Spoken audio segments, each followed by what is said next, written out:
Alright, game one on whatever this map is.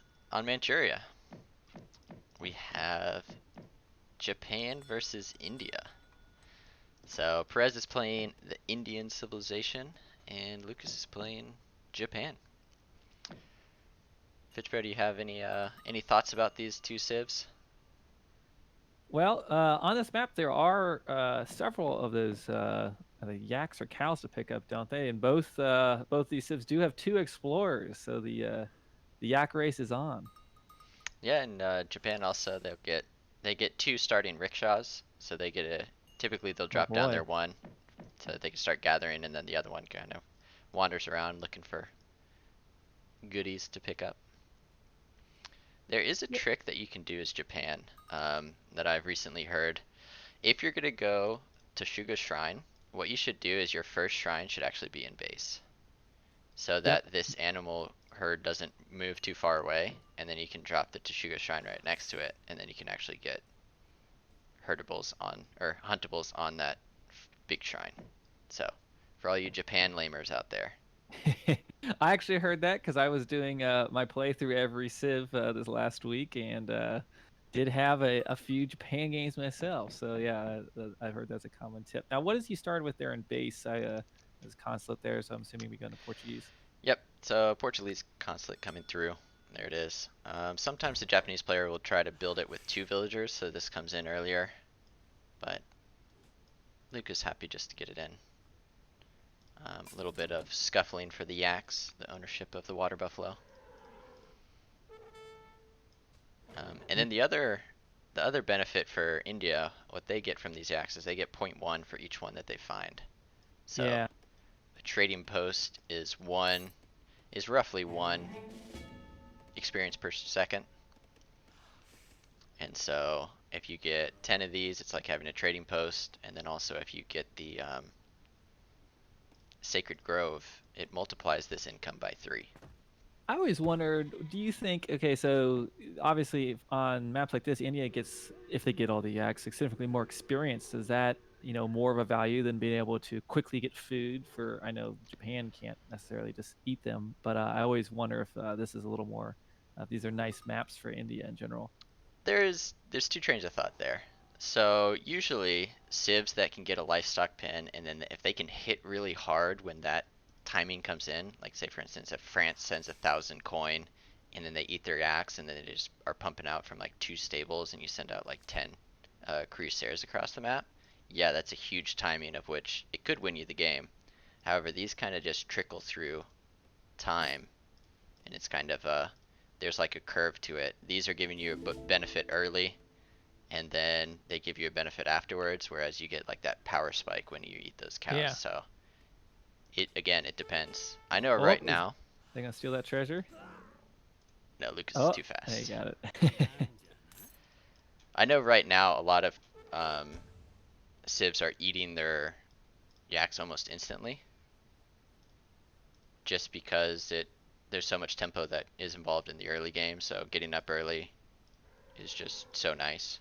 Um, Again, these two civs don't have the benefit of doing that, but Now, do you want to take a look and see if either of these players have any water cars in their decks?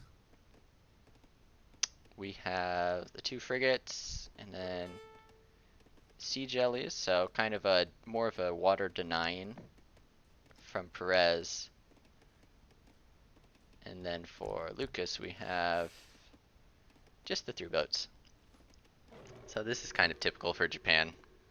Boats into Yabusame. So Yeah, I'll be looks like he's already interested. sent those boats out there. Yep. So Gather he the has. fish. And there's a few gold mines out, or a few whales in this thing. Yep. So he'll get these 3, and then he'll probably also, as soon as he ages up, he'll probably send the port cons. There's a 3 fishing boat fleet Yeah. that you get for 250 export. So it's like another 3 villager shipment. Agra isn't too aggressive. It looks like it's like kind of in front of his base, just maybe just carrying those gold mines, but he didn't go too far forward with it. Yeah, it's nice that he has these 2 gold mines. This spawn of Manchuria, I'm guessing there's. Oh, it's the gold mine in base. Okay. Because usually there's either the gold mines they spawn across the middle, or there'll be one in the back. But for this spawn, spawned in base. So Japan's not going to be leaving anytime soon. Nice little cow steal. And he deleted Oh, did you it. get it? Oh, Just man.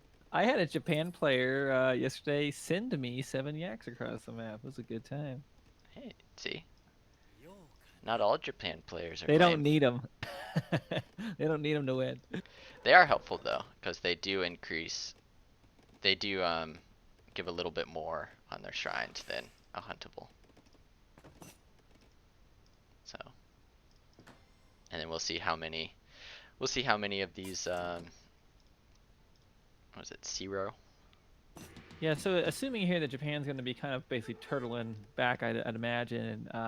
Do you have any idea what Perez might be thinking here? Will he try to go from early harassment, or do you think that he Yep. might just eco out too? I'm expecting some early harassment. This is nice from Lukas. Oh, He's shooting. He's getting shot at, so he just runs into the Mother Nature, and Mother Nature's gonna burn down this aggro for him. But yeah, definitely not a good first impression on the locals. yeah, India is not doing well. And What is that treasure that he might pick up here? I guess 10% siege damage for cavalry. Ironic as the cav are. So Perez is gonna go for, I think, some sort of timing. It's not really a big timing, but it's just he wants to make Japan make units and essentially not just get to boom for free. So behind it, he's also going rather greedy as well. He sent the trickle first.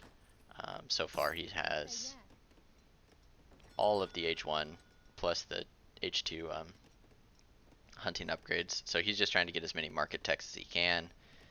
Sitting in that consulate, is he going to go for, does he have British? He's going to send some redcoats out? No, I'm guessing autos? he's going to go auto with the 4 bills. Because, I mean, this matchup is both of them can greed pretty hard. Yeah. And it's just, can Perez do a little bit of harassment while also allowing himself to greed pretty hard as well. So both of these civs scale rather well. They're kind of weak in the early game. And then, oh, he was housed. One Gurkha. Yep, he was housed, so he didn't quite get that batch of Gurkha out. Consulate's going down now. And we just have Yumi's coming out from Japan. Japan has the same idea. Put all your shrines on wood, and then pretty much all your villagers on food, and then get both the market upgrades. So that your food, it's like maximizing your food income, or all your resources income, as all your villagers are on food, while your shrines are pumping out the kind of the low income resource, which is wood. Yep, so just sieging some shrines here, kind of what you'd expect, going for the ones in the back, so I don't think the Yumi are going to push out, so he'll get those, but where one shrine goes down, we expect to see 2 more pop up somewhere else. Some more pop up somewhere else, and going for the more treasures. So Lukas is going 4-ville, 4-ville. So 3-ville, 4-ville, 4-ville. And he's saving up, so he does have enough for the crossbows. But I was expecting him, I mean, if he's going 4-ville, 4-ville, why not 3 fishing boats as well? So it just seems max greed. Yeah. The other side of things, max greed. And the reason why is because Lukas is better than me. And he knows that 2 caravels are going to come out and kill these boats, so there's no point in wasting export.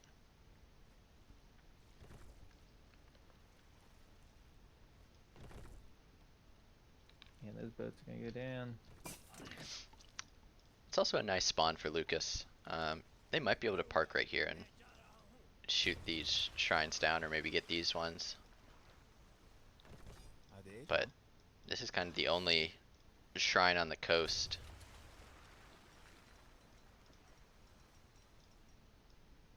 So, at this point, I don't know who's ahead. Yeah. Lukas is burned down, or Perez is burned down like 3 or 4 shrines. He's gotten just about every single market tech you can get. I think this will be an age 3, age 4 type of game. We're gonna kind of wait and see until There's some action there. Yep, 700 wood coming in. This house will be going down. Perez has 11 Gurkha and 7 Seaport. You're gonna start dropping down these trading posts. And Lukas, so they're doing about the same thing. It's just that, yeah, they're about the same. Once the 700 coin comes in, they'll start aging. Once the 600 coin comes in. Oh, we got Ashi heading out there on the west side. Down goes one Sepoy. It looks like a nice massive Ashi. How do these two match up in hand combat here? Oh, we got some Gurkha behind him. Sepoys do better in hand combat, and Ashi have a little bit less HP, but they're a little bit, well, they cost about the same, but Ashi can just run away. And they actually do pretty well against Gurkha once they get into hand. And here Yeah, if come he the can get the Yumi. snare here, yeah, it wipes these out. There's 5 more Gurkha behind this, but this is, so far, has been really good for Japan. There we go, yep. All of those will go down. And there are Nagi coming in behind this, so we have Perez aging, and after taking such a good trade, I thought you would just want to age as Japan, but it looks as though Lukas wants to commit a little bit longer. So he can push in right now. It would be a pretty good fight. 10 Nagis versus no anti-cav. The Charminar gate's going down, so he will have a Mahout. And then just another 600 coin behind it. Yeah, we'll see what he does here. Maybe he's just feeling good about picking off those units basically for free, and he's gonna just play it easy here. Okay, he's moving up towards that aggro. Oh, a mostly built shrine and Yeah, partially what built happened shrine. there? What was this? A quick wall? Oh, he's like, oh, I forgot. Gotta fix that. Oh, at the aggro we got some action. Naga running right through, and only a few Seaboy. So he just aged. There's the Mahout coming out. Yeah, where is he? And Happening? Oh, he's right there. Okay. yeah, he's in the mix, but just had another batch of 3 coming along. Once these units connect, it's just that his units are on the wrong things. He needs to be lancering those Gurkha. It's a nice little split. No Seaboy left to defend there once those elephants go down. Big stomp. Get the stars. Oh, there we go. Wipe those out.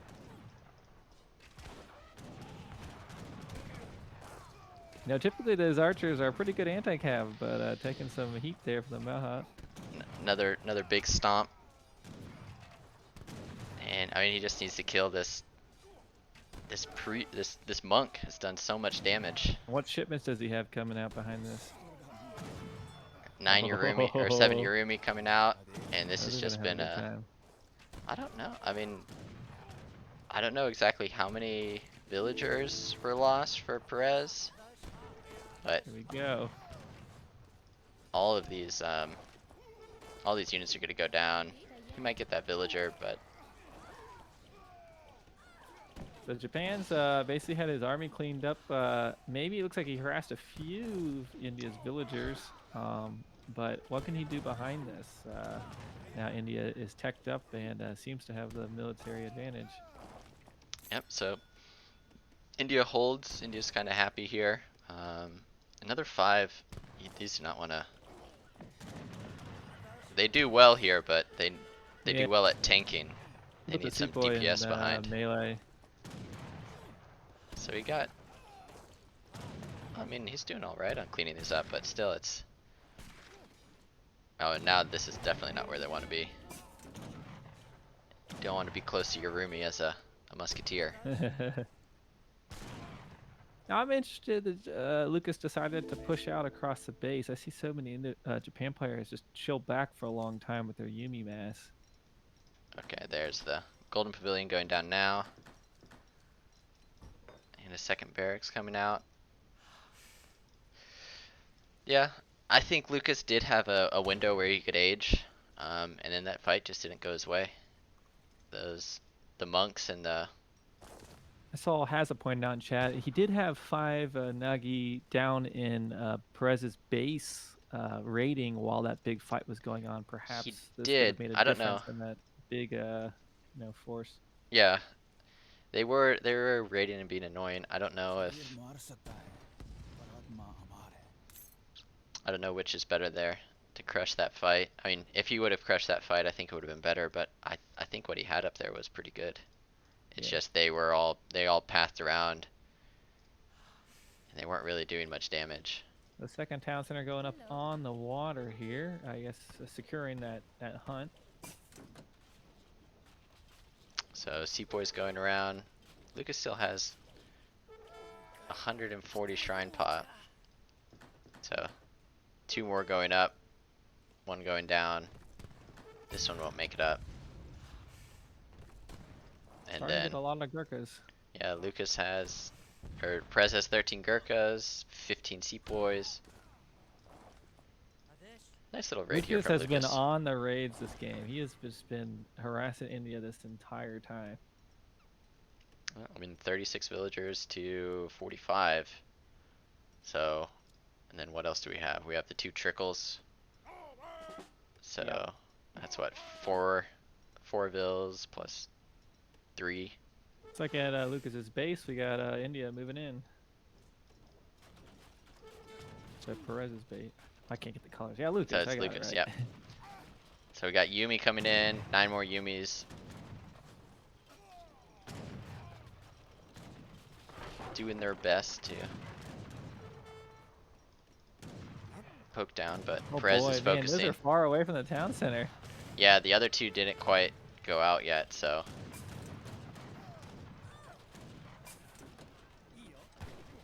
Is it common to put your rickshaws back that far? Does that just happen? No, what I was saying is he still had the other 2 were still Yeah. alive when they came in. And so you Got could it. just have them sit there and be idle, but then it shows up as an Dangerous. idle villager. And it's kind of annoying, but you could wait for them to go out and then put them Well, down. Japan's at age 3. India's moving back. I think once his Yumi get upgraded, he's going to have some turbo potential. How do these Yumi typically match up here against Gurkha? Yumi usually do pretty well. They're the best ranged infantry in the game. Yeah. But he does need way of the bow, so he has more range than the Gurkha. But I think these 2 Mahouts will be, Critical. those will be what will determine this game, I think. I always feel like walls and Yumi go hand in hand. I feel like it's better to stand still and fight than be trying to kite. Yumis are actually very good at kiting because they have a 3 rate of fire, so they're not like longbowmen, which where they stand still, they do a lot more damage. They're great at shoot and running because they do attack much. Their attack animation is much better than most bowmen, and they do a lot of damage. So they're We pretty. got 3 town centers down right now for Perez. So as you can see, that villager gap. Lucas lost a few vills as well. Perez now has 3 TCs, so triple pumping vills. Does he have a Mansibdar on the way? Not yet. His Minutemen going to work, wishing they were Marines, but they're not. Generally, score is pretty close. I still think it could come down to some microing in one of these big fights. Looks like we might have one right here. Yep, so we have 7. I don't know if I'd rather have 5 Nagi or I'd rather have Way of the Bow. I feel as though a lot of these games, I think you can just go away with unit upgrades and things along those lines.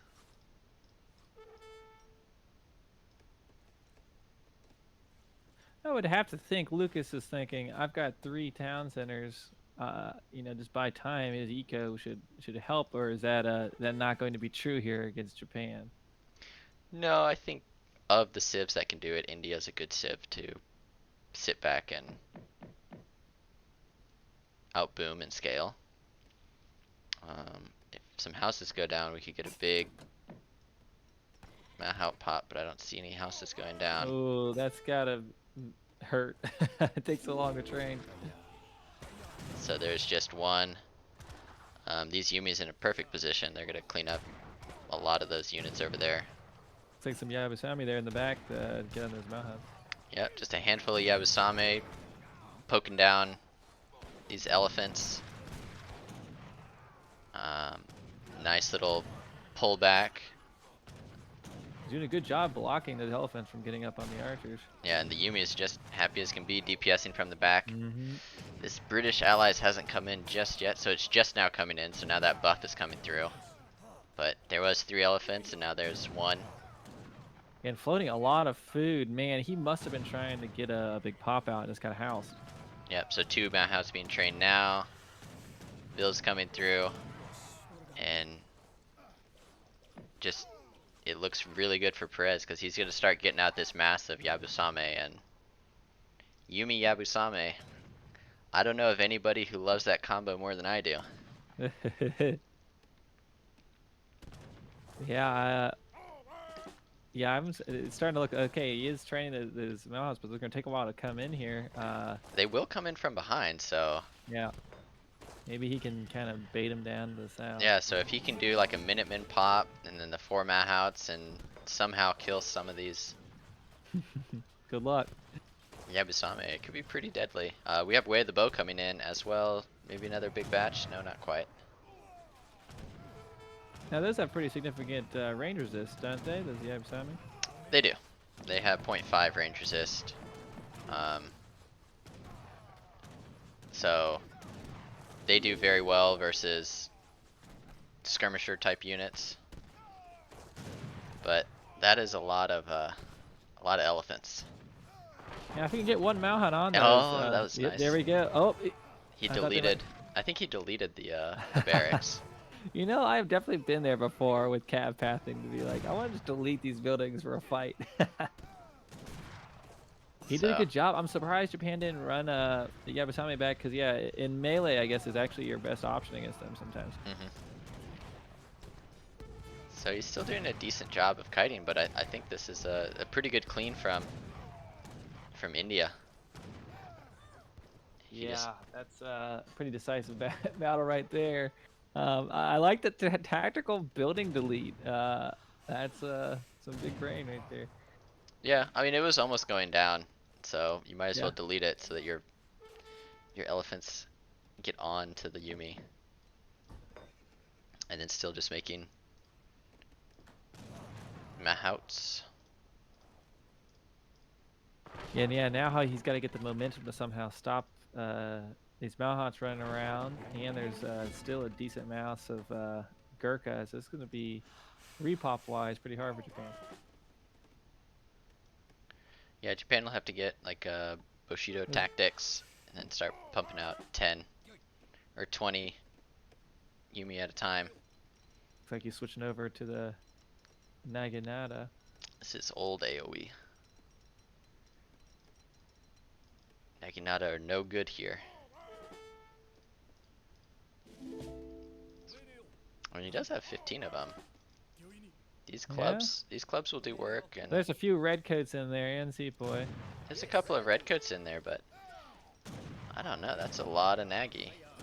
These Conchi Yabushi, those do great. Good kite back with the elephants as much as he can. You got 2 more Mahouts coming in behind, but I think if you just fires down these Mahouts, there's not enough anti-cavalry behind it. Yeah, very nice. I kind of think Lukas Perez was pretty confident coming into this battle, and Lukas has quickly repot behind this, and it seems to be cleaning up the Indian army here. 1 elephant versus 4 Nagi. Elephant wins.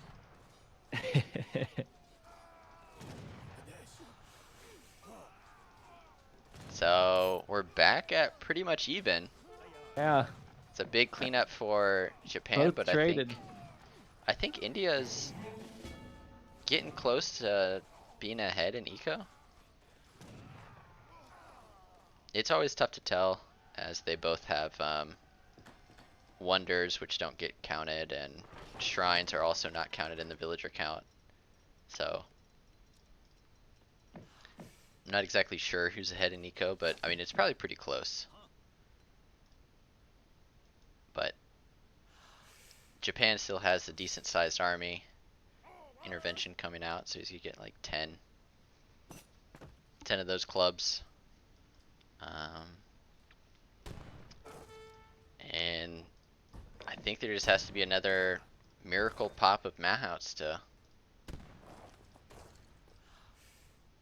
Miracle pop. Yeah, he's training, but look at the res there.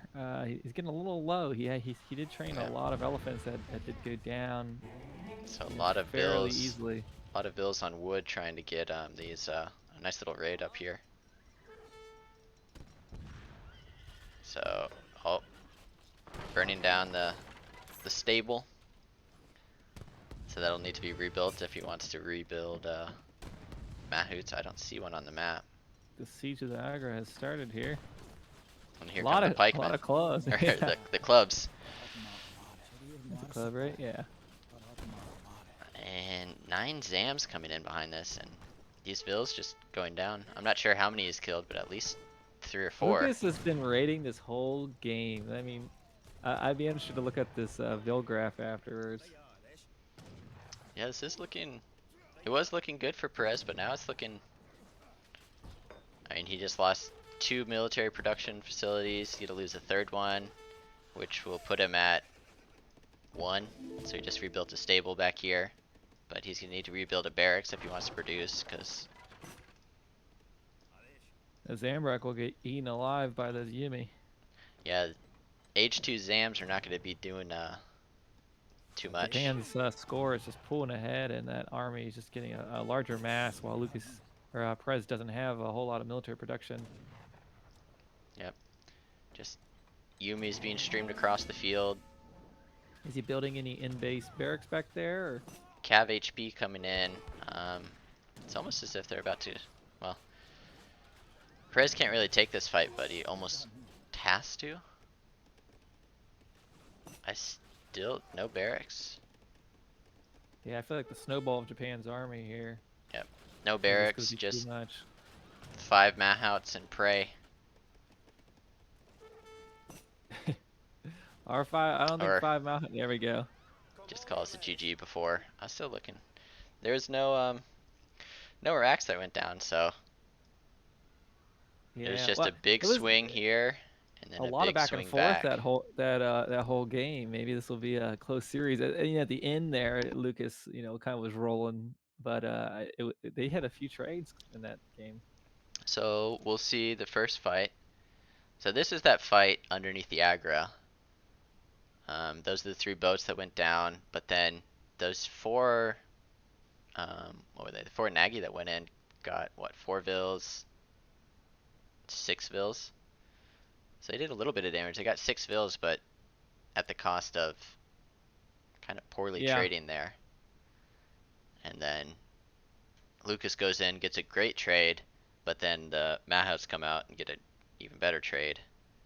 And then look how quickly Japan was able to repop that army. It was just like, he got wiped out. And I was like, oh boy, here comes India's army. And he was able to turn it around real quick, thinking with his Naginata.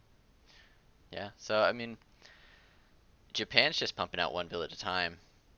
And you can see, Lukas on his raids. So there's a vill, there's another vill, more vills, and probably another story of this will be just the idle vills. Just Perez always having to be vigilant and keeping his vills alive and running them from one place to another. So well played from Lukas. Again, the game's quite back and forth. But overall, it's a nice game 1. And Japan out of the lineup there for 1 player here. And shall we head into the next match? Yeah, last one that I'm going to check is, it turns out Japan was always ahead. So, I guess that kind of makes sense. They were ahead in villagers for most of it. Lukas went greedy, 4-ville, 4-ville. So, GG. That'll change it to a big Locust. Being up 1-0. Oh, he's Locust today. Is that what he's going by? Yeah, that's what he plays a lot of CS low. And we hop into game 2.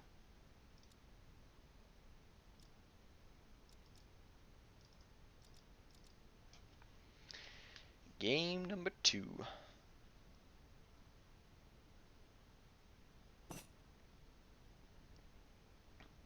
Aha. Man, look at this. This is a rare matchup. Two native civs. Lakota versus Aztec. So, Lukas is known for playing Lakota. I wonder if he has some of the secret strats on how to do H1. I'd be lying to say I wasn't quite just slightly excited to cast because I knew this could be a possibility. Yeah, Lukas does play, and then Perez is, I think, the only one on tour that actually plays Aztec regularly. So who knows how this goes? Yeah, I would say I have any idea how it goes, but I think the initial thing I'll be watching here to see is, does Aztec go for early aggro or go for the heavy boom, which they can really do one or the other. So I always, when I'm playing Lakota, would be scouting them right there as they get into H2. so I like this from Perez. He picked up a treasure while his community plaza is being built, and then he kind of healed up his explorer. Now his priest is gonna go gather. So with a warrior priest on the fire pit, it's like having a TP. And so what you can do is you can send 3 warrior priests as soon as you age, and then it's like you have 4 TPs safe in your base.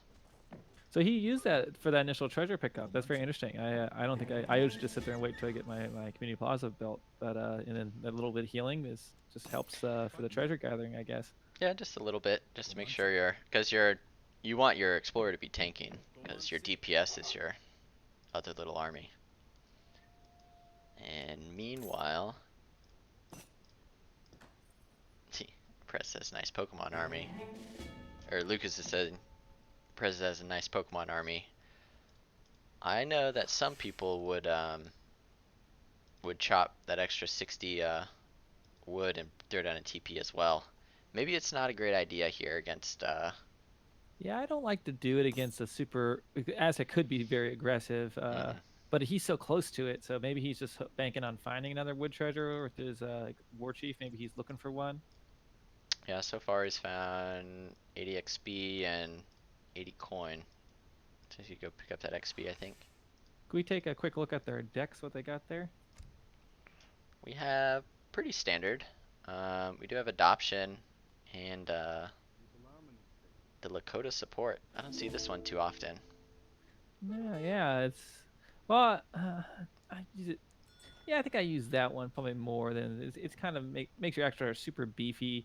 But if you have the Well, the support card for the Wakina. this one doesn't give them HP. This is the one with the 9 bison. Oh crap! No, Yeah. I don't think I've ever used that. So that's very interesting. So it does send 7 Axe Riders, which is pretty big. With the 9 bison, it's just, I don't know. There's some inspiration. Yeah, I've not used it too often. And He then also there's does have the 2 dog soldiers there, Takala, then in H2, which isn't necessarily always there, and no great hunter. Yeah, no Grey Hunter. So I guess it's gonna be kind of an FB war, is kind of what Lucas is looking for. He also has an H1 card for Mills. Yeah, they both have an H1 card for Mills. I wonder if it's better to get Furrier instead. I don't know if does Lakota have that? I always thought it was better to keep doing all the hunting with the Great Hunter plus the Bison age up and just continuing on with the Infinite Bison in H4. But I bet they got plans for it, so we'll see here.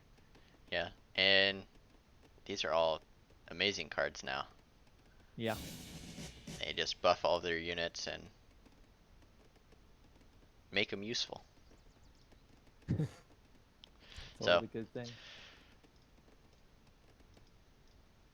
Oh, that is huge.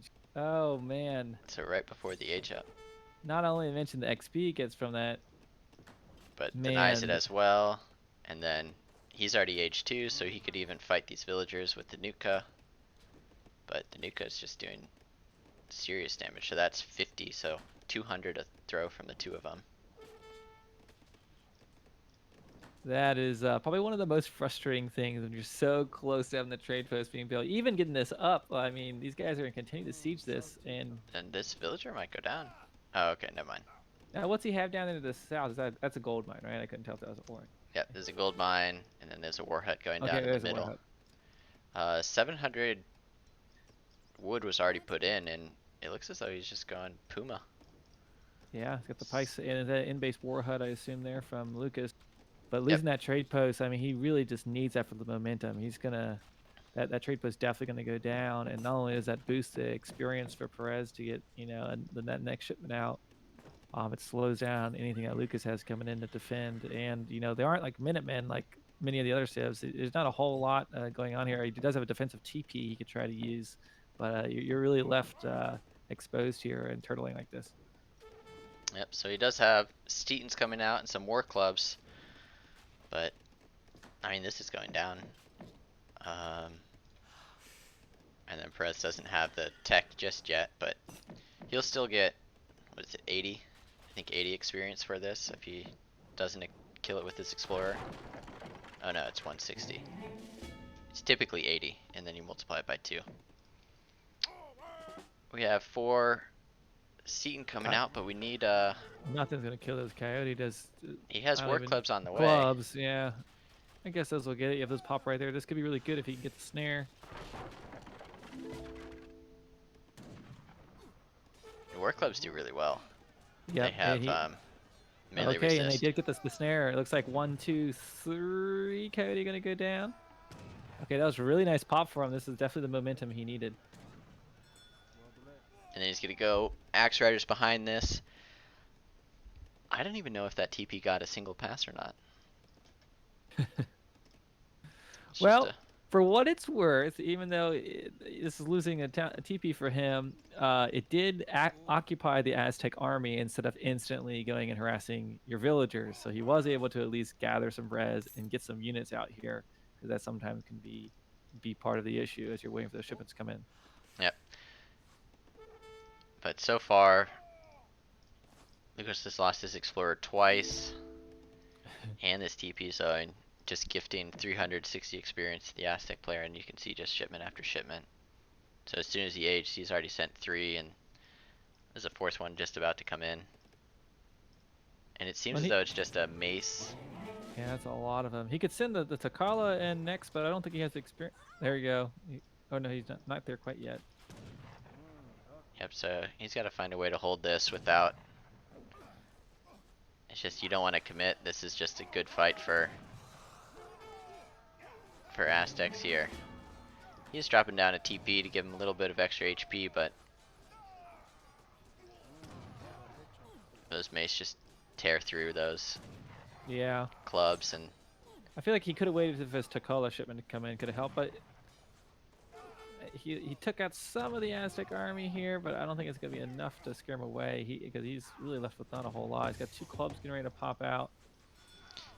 the big boy could come. Yeah. Do some damage. Man, I just kind of wish he had waited to this next shipment had came in to commit to this fight, but here comes Spears now. Spears, and so the 6 spear shipment and the 5 coyote from the war hut. And it's just looking what rough. would be great right now for Lukas? A big CM pop. No, CM is only for the Portuguese. Yeah, I don't really know at this point what Lukas could do here. I think Perez could even just pull back and boom and be fine, but I think he's going to continue to just keep pushing here. They're both on about the same eco, but it's just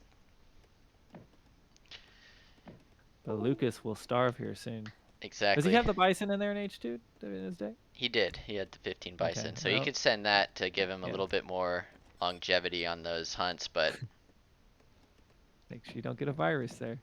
dude, it's not a virus. It's just when my headphones get plugged in and out. So they're charging right now, and they're like, you moved, so we're plugged back in. And I'm like, you already know that you have that driver.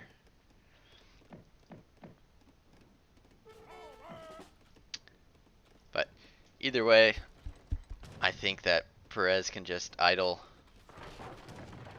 Lukas forever. There's not really the biggest thing that Aztec is afraid of is CM, and Lakota does not have CM. But still, look at these dog soldiers. Just Yeah, this they is and that's pretty impressive that it was like 10 coyote gonna runners be there, but dog.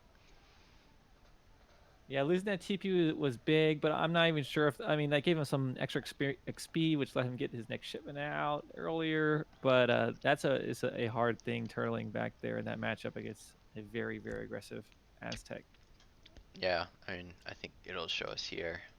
Just killing that explorer. So there's that 100 XP, and then there's the 160 from killing the TP and getting the explorer down again. Just so much experience into having a shipment as soon as he aged. There's number 2, so he ages at about 40 seconds after it comes in. There's the second one's ready, and then 40 seconds later there's another one instantly ready. So having 3 back-to-back shipments, whereas Lukas has 1, it comes in around 5 minutes, and there's already been 2 in for Lukas or for Perez. So just Yeah, sort it of, was interesting. He had that like 160 wood there and didn't chop, I guess, for the to get that TP up sooner. He could have put it up in a different place at least, or I don't know, a few different things he could have tried. But I always think early Aztec pushes are very good against Lakota. Their spears are going to just do so well with those pikes against any early cav. Some big shipments of slingers, but really well played here for Lukas yeah, I just figure or Perez of rather. the people, Lukas should know about the Aztec all in. Yeah, I don't know about you, but I remember playing the Asian dynasties, just having like Aztec pike rushes every game against me. Oh yeah, I mean, it's not very hard, especially if you're playing a Civ that doesn't have CM. Yeah, like Lakota. So that brings it to a 1-1. So far, Japan out of the way and Aztecs out of the way. Okay, so we had an Asian dynasties matchup. We had a War Chiefs matchup. So will this be Sweden Inca? The It DE. is. Oh, Oh, more Aztecs. Now this is not. So Perez picked Russia, and then Lukas says, "I'll go there's no Aztec." Portuguese on this map. This I is so believe. refreshing. I I haven't seen believe either of these. this is the first game that Portugal has not been picked on this map. Well, and technically speaking, Russia is probably closest geographically to Alaska here, so I think they've got the home field advantage. Yeah, I mean, I remember there used to be the Whaling Wars. I remember reading about it in history about the Whaling Wars between the Aztecs and the Russians on Alaska. However, I think neither of these two civs will go on water, which is quite odd. Now, what do you feel about this matchup? Obviously, two rather aggressive civs typically, but I always think Aztec can have a super strong boom as well. How do you think we're going to see this play out here in H2? I think there's one idea of Aztec get the tempo because they kind of call the shots. So if, say for instance, if Lukas ages quickly and drops down a mid-map warhead at 330, Perez can't drop down a mid-map blockhouse. However, the Nuka is coming into play, so that'll be helpful for denying any kind of mid-map war hut. Just depends on so far. Lukas has Buttercup though. So we'll see the battle of the Pokemon armies, and then whoever wins probably will get mid-map. I feel as though it should go to Lukas though. He does have Age 1 and the Community Plaza upgrade for the water. And what did Russia have there as far as water cards? So Lukas could be housed just for a second. There is nothing. He is just going full land. So the wood trickle first, which is typical. And then there we go. Just he was housed for just a second. He stopped chopping because he found a wood treasure. In that case, it was just chopping for 11 wood. It might have been better for him just to get that wood, but who knows? And then more treasures down here that Lukas has scouted.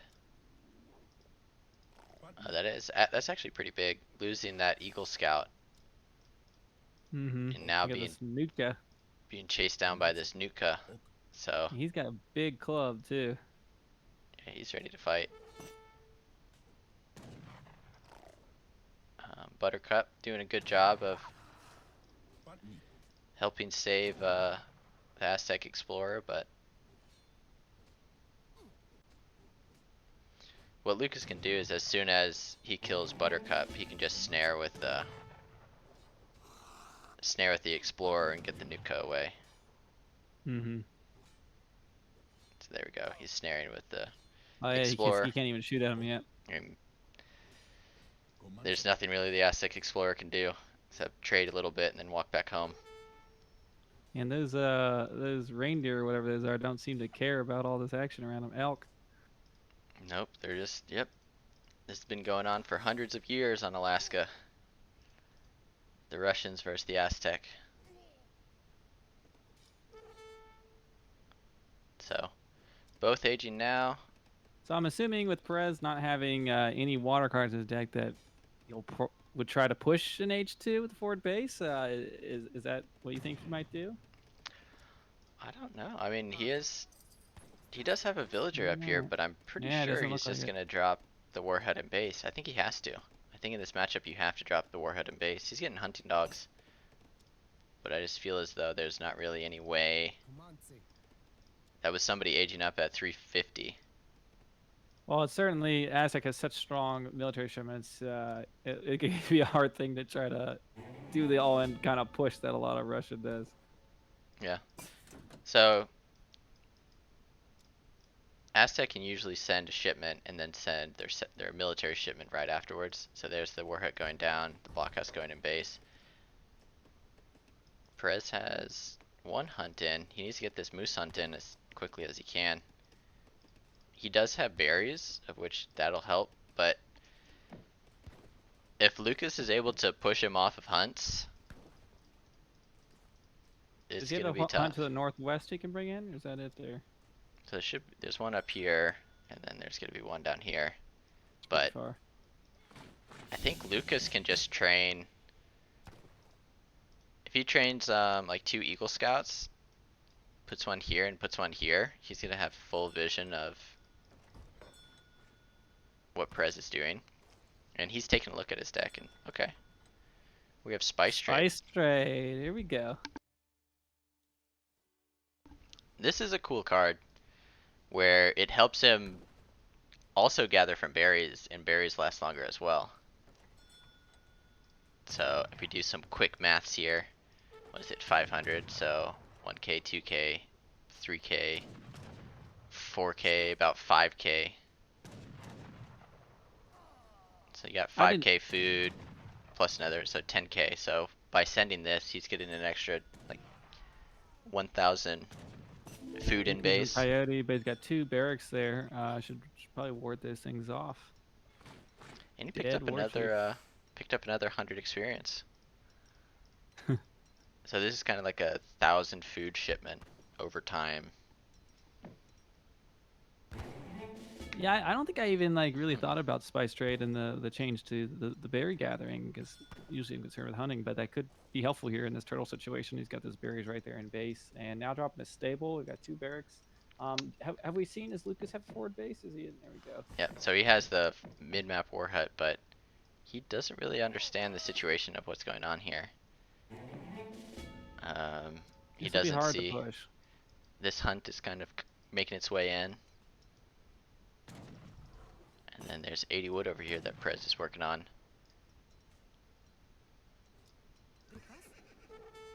Doesn't have steel traps just yet. And I don't know what the unit you build is. So Perez is going for Musketeer Cossack, which arguably Cossacks do well versus Aztec. Now Lukas is coming in here just to see, is there any funny business going on up here? So, Yeah, 13 probably looking at his coyotes. deck and has to expect probably no water out of Perez. So, just kind of going for a contain strategy. So it's 22 to 20. But Perez does have spice trade in, and he's getting steel traps. So these villagers are going to be pretty good hunters. And he shipped gold there, but I'm going to use that all to just train more units. So Musketeer and Cossack. Now, how does that? You think that is okay against these slingers? The slingers are going to do great versus the musketeers. Yeah. But the blockhouses are going to do great versus the slingers. Yeah.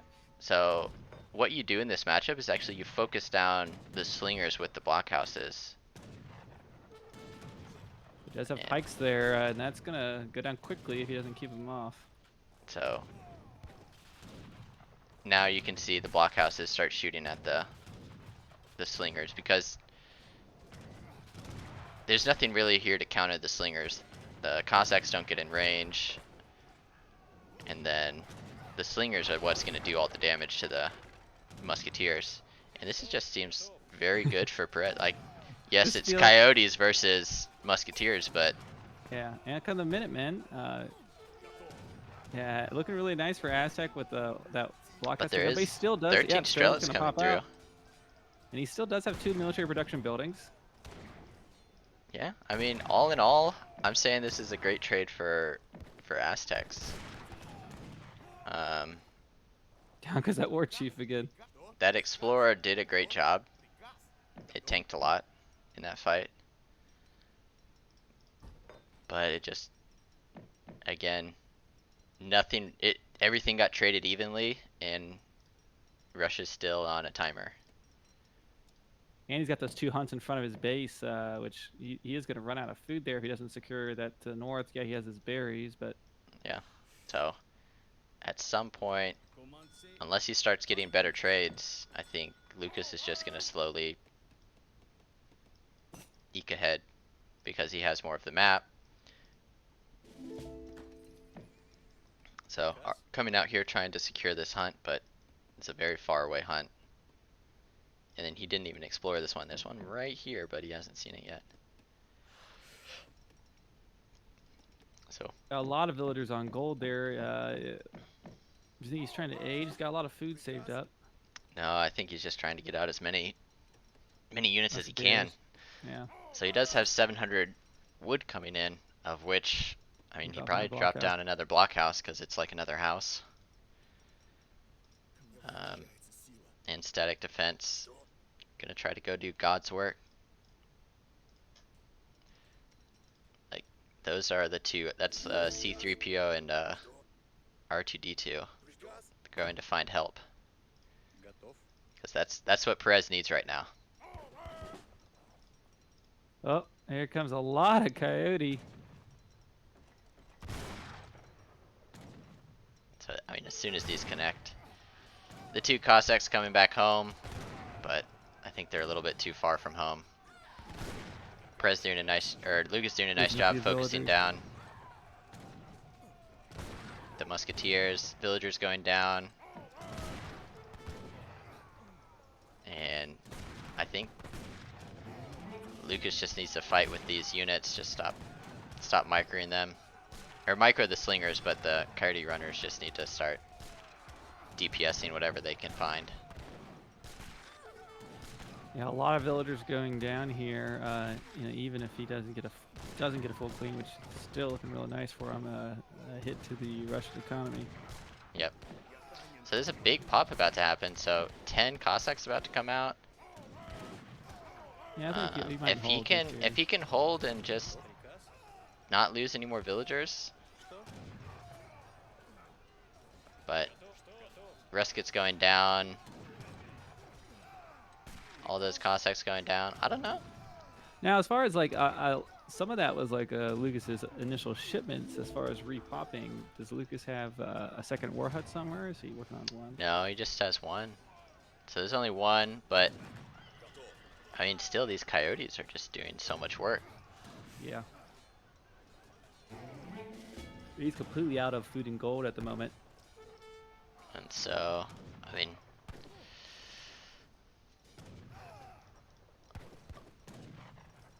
I don't know. I mean, so the problem is now, where does Perez hunt? He has this hunt right Shipping here. food. He's shipping food. Look at He that. does have some food, but so he can eat these berries. He has this one hunt here,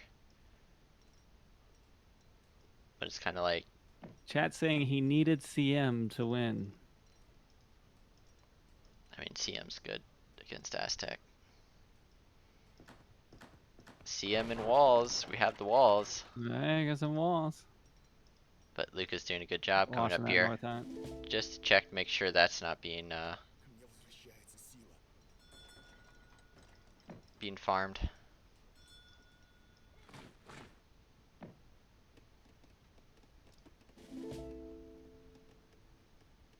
I mean, so far there's just not been any. So coin just came in. I don't know what he's gonna do with this. I don't think he's gonna. So he is gonna start making some Puma.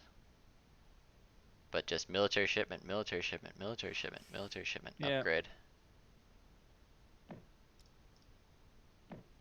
The shipment curve is kind of running out, but the hunts are running out for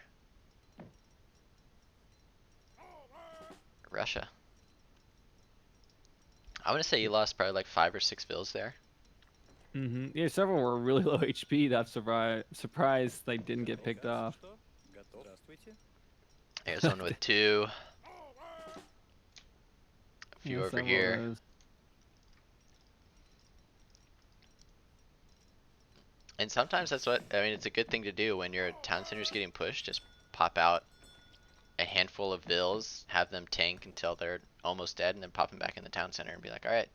Now he secured this gold mine to the right and his hunt by this little wall here, which is nice. I know Spears could quickly rip through it, but this is a real nice little tactical wall to hold this corner.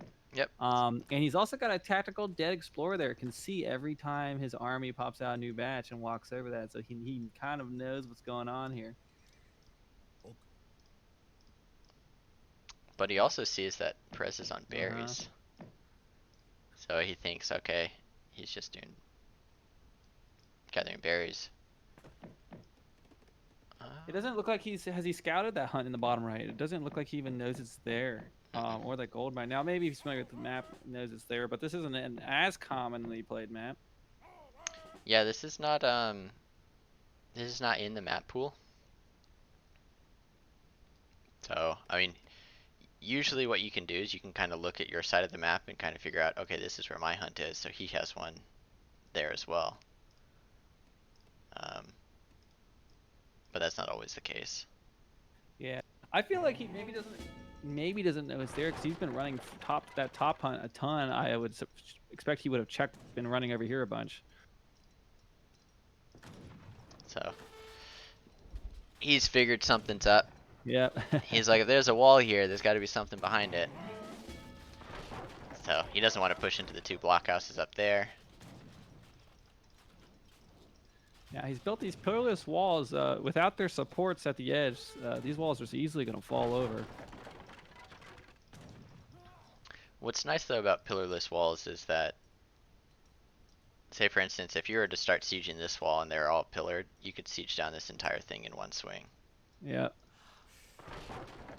But sometimes, like these two will be connected, but I think these are two disconnected so that only these two would go down. As well, you save a little bit of wood, and the build time is a little bit faster.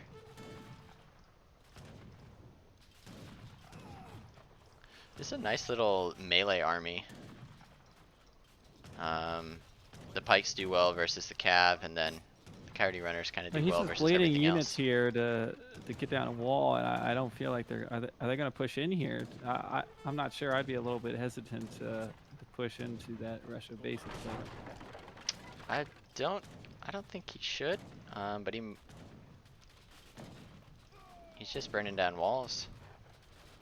Well, he's He bleeding does some have, units to town center and blockhouse fire. Blockhouse. yeah, he does have some units behind it. That explorer going down again, which is not good.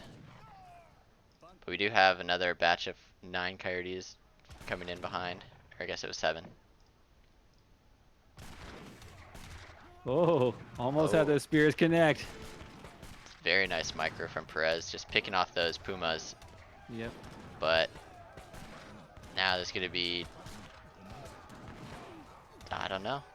I kind of feel These like are- Luke isn't sure what to do here with this army, and has decided to take this fight, and it's looking pretty good for Russia. Yeah, Russia's doing pretty well, but all the Cossacks are just about cleaned up, and here comes another batch of coyotes, and there's some in the front. But it looks as though there's just enough Russia units here to hold. What a great turtle for Perez.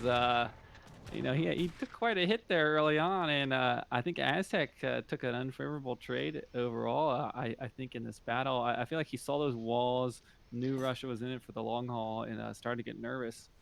Yeah, but now we're starting to see some economic shipments come in for Aztec. So Aztec's at 43 vills. They were sending in warrior priests, but they've switched it to 600 coin. Yeah, I never trust staying in the late age 2 game against Russia, so we'll see if Perez is able to make the march here. So just in time, he's finishing up this hunt. Now he's gonna go out and get a new one.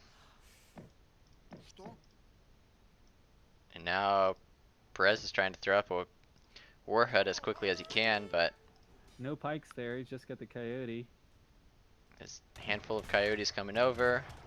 A couple of villagers will go down as this is going up. We've It's got 1 this. vill, 2. Yeah, so close.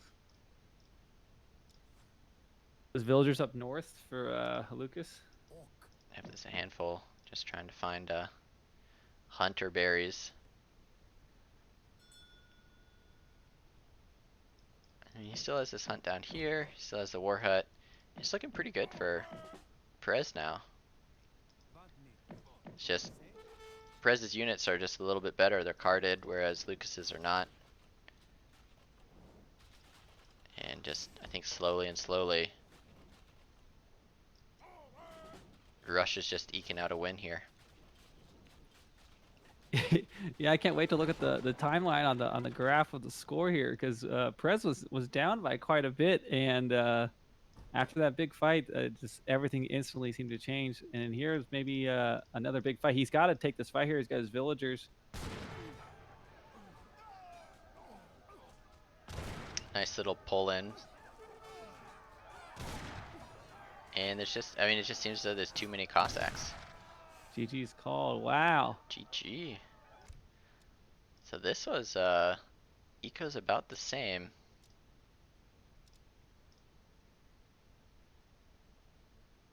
Just maybe bleeding a few units before that fight happened.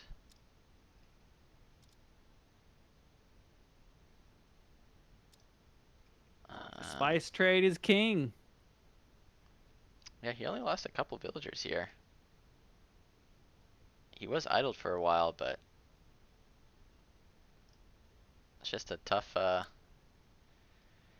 when you get a turtle, spice trade pretty good.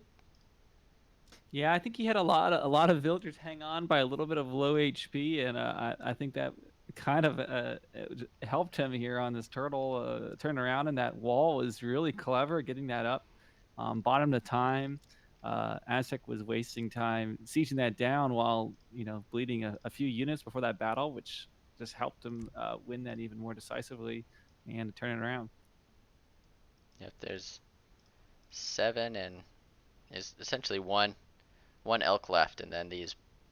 This is a good map for spice trade because you get these berries in your base. So that's 4,000 food, and then it's like having a villager without hunting dogs. So 20% boost on berry gathering, and these villagers aren't moving; they're just here gathering berries. So it's not a bad I think a well rehearsed plan from Perez here. So Yep. Well, I'll be right back here, but you can kick off the next game. all right.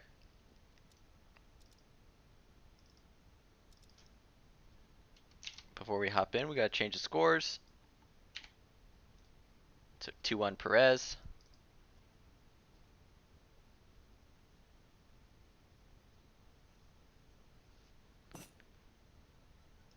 And Lukas going back again with the Aztecs. Japan versus Aztec. Historically, very Aztec favored, but we will see. We'll see what kind of idea Perez has.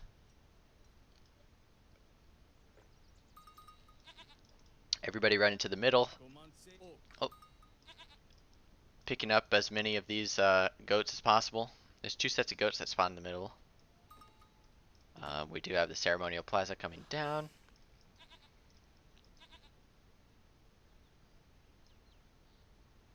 And so far, Lukas got all 4. So nicely done from Lukas. He has the XP dance happening, and then he's gonna go for hunting dogs in a house. So if he sees this, this will help him out. He can stop mining for gold. But a lot of things are going on. His monkey is out exploring the Japanese base. This is kind of cool. Perez's opening is interesting. So he decided to, instead of going for consulate, he's going for a... I don't know. So, is he gonna buy? I mean, he's definitely gonna buy something. So he buys wood. And what's he gonna get with the wood? Ah, another TP and base. Okay. Okie doke. They're I just was gonna going say. for those just defensive shrines there, knowing that And he's playing Aztec against could be Aztec, looking yeah. for them. Yeah, I think we might have seen more Aztec in this series than likely most of this tournament. Now I know there's a lot of players, struggle with Japan a lot, and Aztec being probably one of the underutilized civilization these days. You want to explain what makes Aztec so strong against Japan? Aztec units just counter every single Japanese unit. Yumi don't trade exceptionally well against the Ontanten Slingers. Ontanten Slingers move fast so they can deal with Ashi, and then Coyote Runners do well against all 3 pretty much. And Nagis don't do typically too well versus Coyotes, so it's just the Civ doesn't really have a good answer for the unit comp that Aztec has, and Aztec can usually be aggressive, deny the map, deny the hunts, and usually go for a stagecoach idea if they need to. I've always thought that Aztec's use of pikes a little more so than some other civs also helps them with harassing any shrines that might be nearby on the map. Now, Perez, kind of anticipating this, has built some shrines in base. So maybe that is a really good idea against this. So he's done a great job because this caribou is holding in all of these caribou. Mm-hmm. They can't leave this one behind. No caribou left behind. So he even did a good job. I thought he did. I thought he had put this goat on here so that he can later on move it. So you can put a goat on one of these shrines and then later on move it over somewhere else so that you can get the right number of herdables and huntables on your shrines. And so like you could put a goat on here and then later take it off and move it to the big shrine, and then one of the goats will come and join And in. there we go. Some early walling. Definitely a good idea. I would expect we're probably going to see some Yumi behind these walls. I think so too. So far Perez has gotten 2 upgrades, the wood one and the food upgrade. I don't know how many shrines he's going to build around the map. Lukas is already dropping down a mid-map war hut. I'm guessing going up with the messenger. Oh, he's already aged actually. So he definitely went up with the messenger, has 700 wood coming in first. And it'll be interesting to see, does he go for a straight out aggression? Does he go and run a couple of Coyote runners in here? Or does he go for more putting down the TPs and going for a little bit more greed? I know that sometimes I like to with Aztec if I'm playing a matchup where, Perez is definitely expecting early Aztec pressure, expecting some kind of rush. Sometimes I like to just fake it, and you could do a boom behind this with some warrior priests. But obviously at this level, I would think Perez would do some scouting of it. But sometimes, you can catch him off guard. Yep. I wonder if he just drops down like a staple or something. Because he's gonna go Japanese cons. And then we'll see what this first is, barracks and then 600 wood. Yep. Okay, so this is more or less standard of what you'd expect.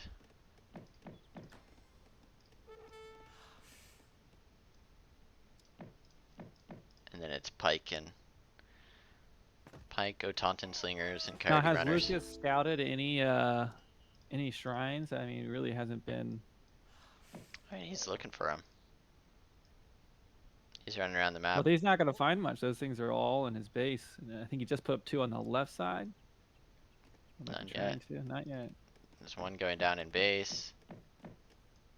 Maybe one comes down over here. Maybe one down here. But that's what Lukas wants to do. And then Shinobi. Okay. So Shinobi do pretty well here. They have range resist. They do a lot of damage. It's just they're just kind of standing there and getting picked off. So this market's gonna go down, and he's gonna have access to the Japanese base. Did Yeah. Perez get? He only got 2 upgrades, so if he wants to get any more of those upgrades, he's gonna have to.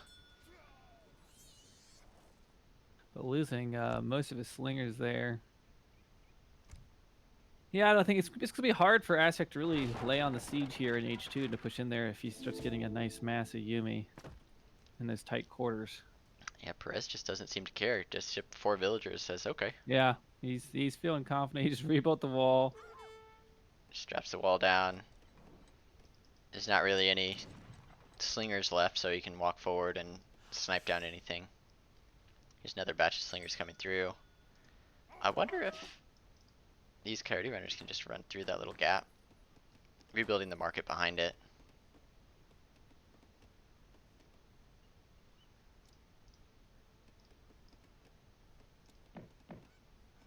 But still there, I mean, Japan really doesn't have the boom that they would want. But the problem is, it's going to be too expensive for... Okay, There's that maybe not. defensive market placement there. I wonder what he's thinking right now. He's just sent those 4 villagers. I'm assuming he let that shipment come through. He's probably worried. He's quite a push here. So these walls go down, Is there gonna be a quick wall coming in? These Puma are gonna take out the barracks, and now things are looking pretty bad for Japan. This is what happens when Aztecs get in there. Nice little delete of the wall, give them a little escape route.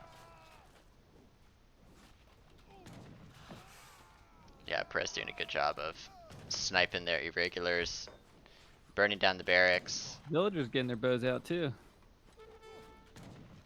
and Perez just deciding, I'm fine. I'm just gonna send 600 coin.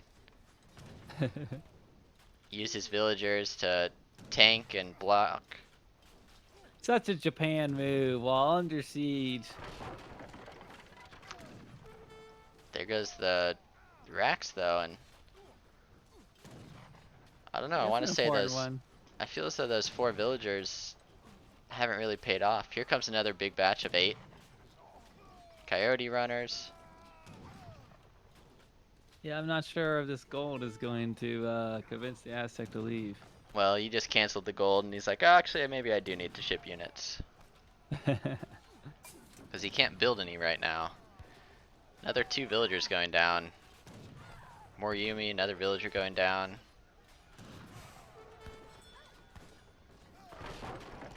Down Market. goes the market then. Yeah, market down again. This is not looking good for Japan. Yeah, I don't know. There's initial looking at those initial shipments he was sending. I think maybe he just was pretty confident that maybe Aztec would back off, or that he was going to have the turtling he would need. But Lukas done a really good job of just being constantly after it here, going in, sieging down a ton of things, and idling Japan's economy. So he's trying to build that barracks back up. These Ashies are getting onto the coyote runners, but I mean, these 2 mace just helping out. Pikemen pulling over from sieging the shrine.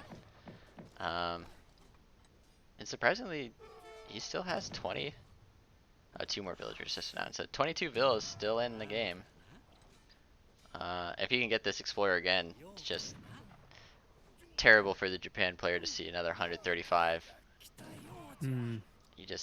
There's been multiple of those popped up. And at this point, I mean, there's just too many idle villas. Too many villagers were lost. I just don't see a way of.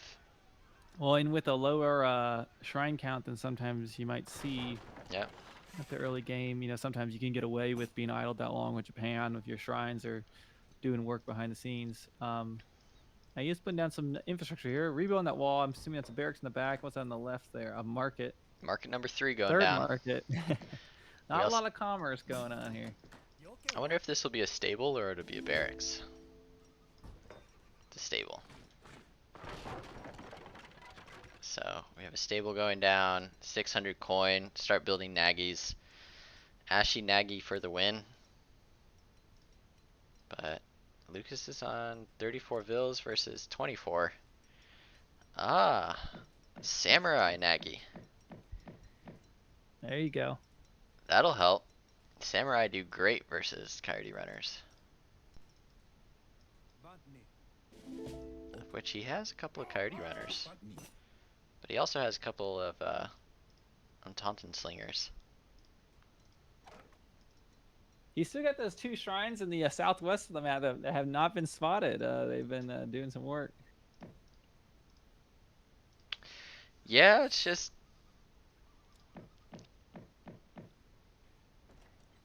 these have to be the last samurai.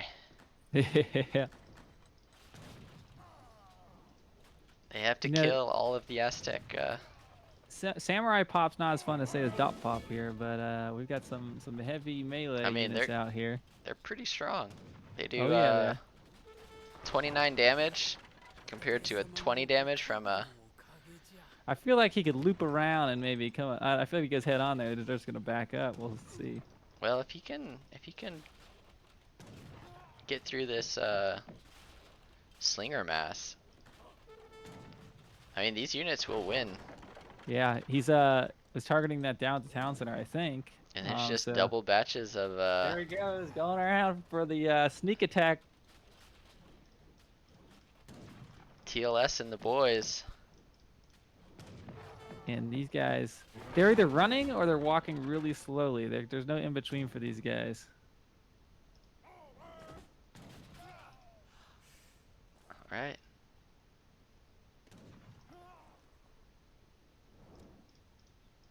There's 2 more.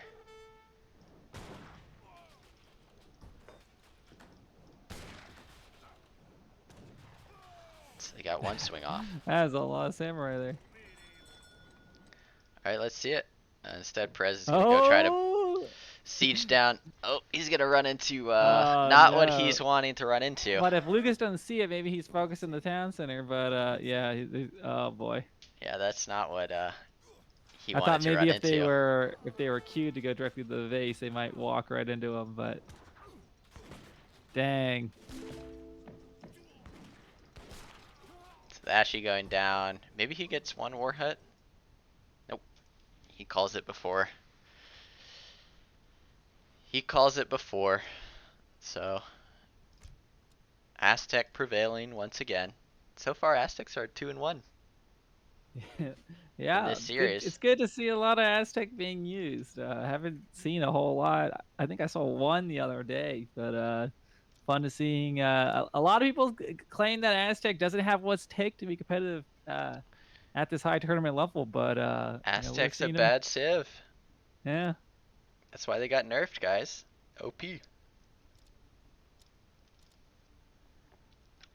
I would have liked to see some Jaguar get used, but maybe next time. No. I don't ever want to see anybody use Jaguars. They're so bad. Jaguars are about as good as Samurai. And we saw how they did. The Samurai didn't do much. But yeah, this is kind of very typical of the Aztec Japan matchup. So that Yeah. evens things back up to 2-2. So it's anybody's series. I kind of thought I kind of think Perez would have the advantage here. I think he's been a little bit more active than Lukas. But now that they've gotten their OP civs out of the, well, some of them. Got Aztecs out of the way, the OP Russia. Here it is. And now it's Matt, Japan versus every series, I feel like we've seen this. the Sweden boys on Pampa Sierra.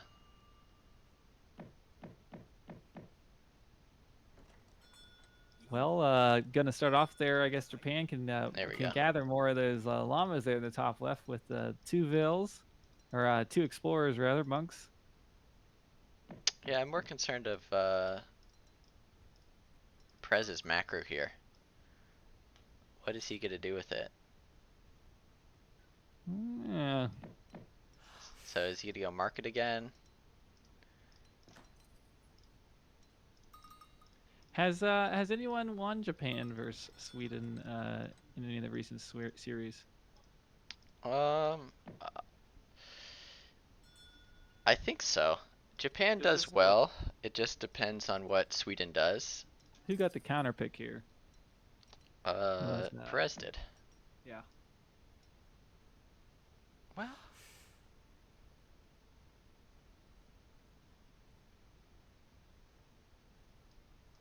I think some of these games are out of order, actually, come to think of it. Because game 4 should have been on Colorado. Well, now everything's out the window. Yeah, game 4 should have been on Colorado. But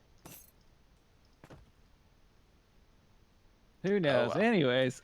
anyways, here is game Market again. A market 5 start. for us. What do you think? Will Sweden open with a Torp or with a Torp over there? I don't know. I might be wrong. I might be thinking of the round of 8 where game 4 is always on Colorado. So I might be round ahead. I'm gonna say they put them in the right order. This is the right order, guys. Don't worry about it. But this is nice. Perez using the 100 coin to max efficiency. So he chops, or he cuts a little bit of, or mines a little bit of coin, buys an extra 100 wood, and then plants these 2 shrines in base. It's a really nice 80 wood structure there. Yep, he has Buck the Tame Wolf to help out.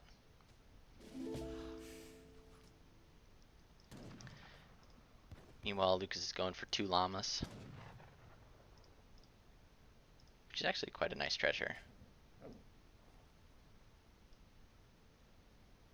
It's a very good treasure for India.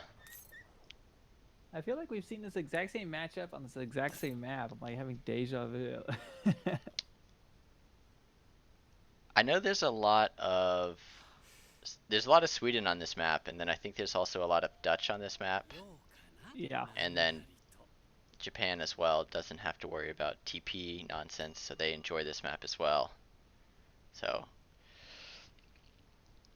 there's definitely a handful of civs that just excel on this map a little bit better than others. Of them being Sweden, Japan, Dutch, Russia, India. Those are kind of the big ones. And then going for a Waminka.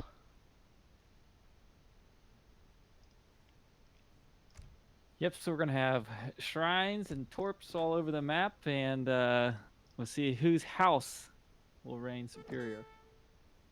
Yep, so 2 vills first for Perez, 3 vills, and a 14 vill HF for Lukas. In this situation, Lukas doing a good job of focusing down Buck. Poor Buck, he didn't do no wrong. Buck was just on the wrong side of history. Wait. Lukas doesn't realize there's a 3rd one there. So that's a whoops from Lukas. The torping has begun. It's the torpening. Yes, the torpening. And Lukas's explorer is gonna go down. And now Perez just goes right back to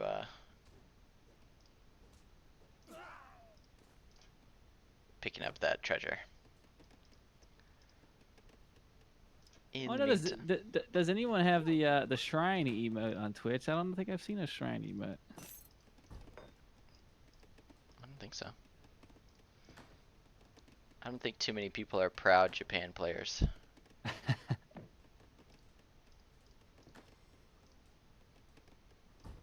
So this is almost identical. Shrines again, yeah, from the previous game. Yep, this is almost identical to what he did before. Just afraid of 5 Caroleans picking up shrines and then just running away.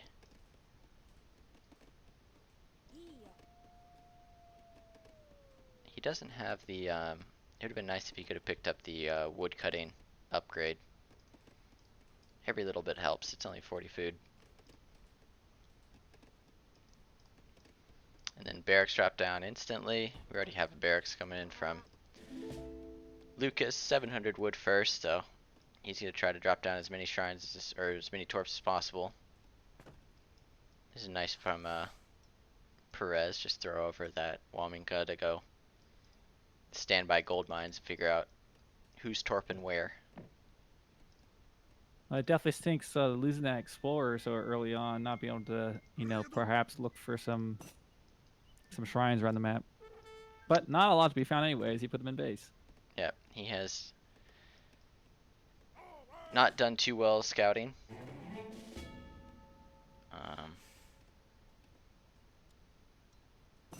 But going for ironworks, which is kind of standard.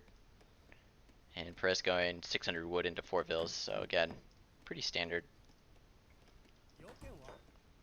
Easy to go Concha, start sieging down torps, Concha and Yumi. And then shrine production has begun.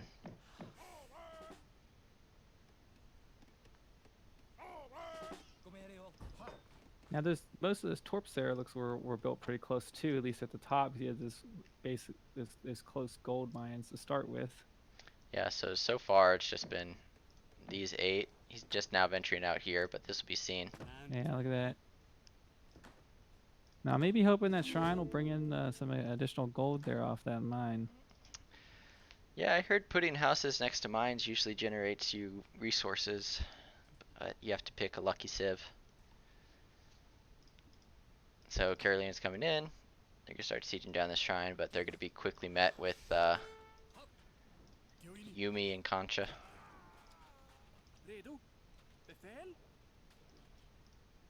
So pulling this villager back as well.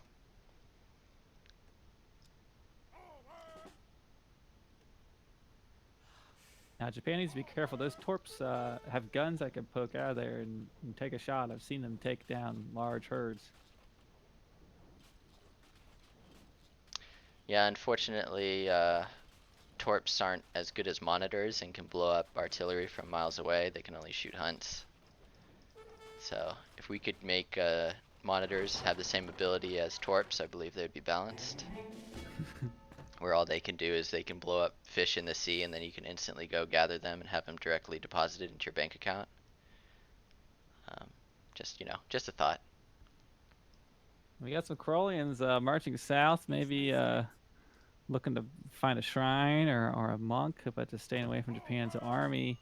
Look at Japan had a nice mass there. Oh, there he goes. A good shot on the club. So behind this, we have 600 coin coming in. So Japan's gearing up to age, and Sweden's gearing up to continue to produce out of a barracks and age, as is kind of one of their greatest strengths. So blueberries coming in now. Yes, the blueberries. They're gonna be eating well tonight there in Lucas's base. And meanwhile, what's Japan's game plan here? Is he making more military units or looking to age? Looks like, yeah, he's getting ready to age. So he has a couple of units to defend his shrines, try to deny as many torping mines as he can. And Lucas has done a pretty good job of having these hunts in areas where his torps are gathering from them. So Perez going up right now. Lukas will follow him up shortly.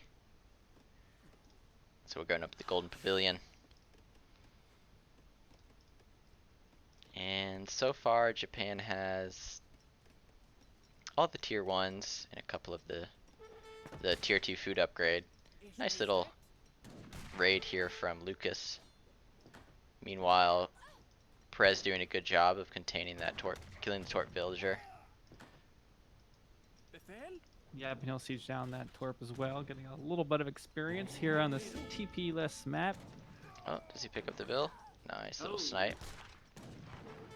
Might get a Slowing second down that one. age up. Yep, not having any villas on the age up means that I think Lukas will actually... Lukas is going to age first. Because he has the exiled prince. So, doing a great job. Being annoying in the base as well. Burning down any torps that he can. He's going to need to send a couple of units over here to deal with these pikemen shrining, these clubmen. We do have a stable going down, and then I'm curious. Now here's the pivotal moment. Going for snap lock. Interesting. There we go. Got some line of sight for those Corollians. It is nice to give them more line of sight, but I think you could just do blackberries and then go up to H4. No. That you can't send the GG card too early. You can in this matchup. Especially when all you've seen is a couple of units, a couple of Yumi, and you know that the guy's aging. It's like professional wrestling. They need a good show first. You just go straight for it. That's everybody's mistake is Sweden. Oh. Once you hit age 3, you look at their army. If they're not pushing your base, you don't send cannons. If they are pushing your base, you send cannons, you deflect their thing, and then you go H4. Okay, look like the Yumi are boxing out those Corollians. He was really close there for a second. I thought he might charge in and melee those down, but he did pull back. So it looks like he's gonna go snap block and then just go straight into H4. Oh.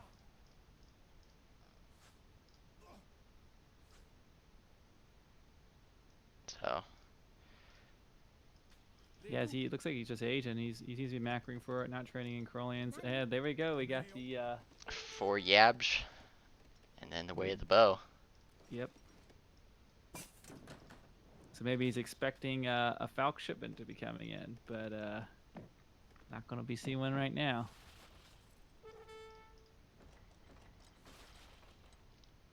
So There we go, Lukas ready is to age about up. ready to age. He is ready. I don't know what he's waiting for. Microing somewhere. There we go. He's going up with the engineer. Building a church, dropping down a second barracks. At this point you want to re-macro so that you can get the guard upgrade as soon as you get into the next stage. You're gonna run in and do well in melee versus these Yabusame.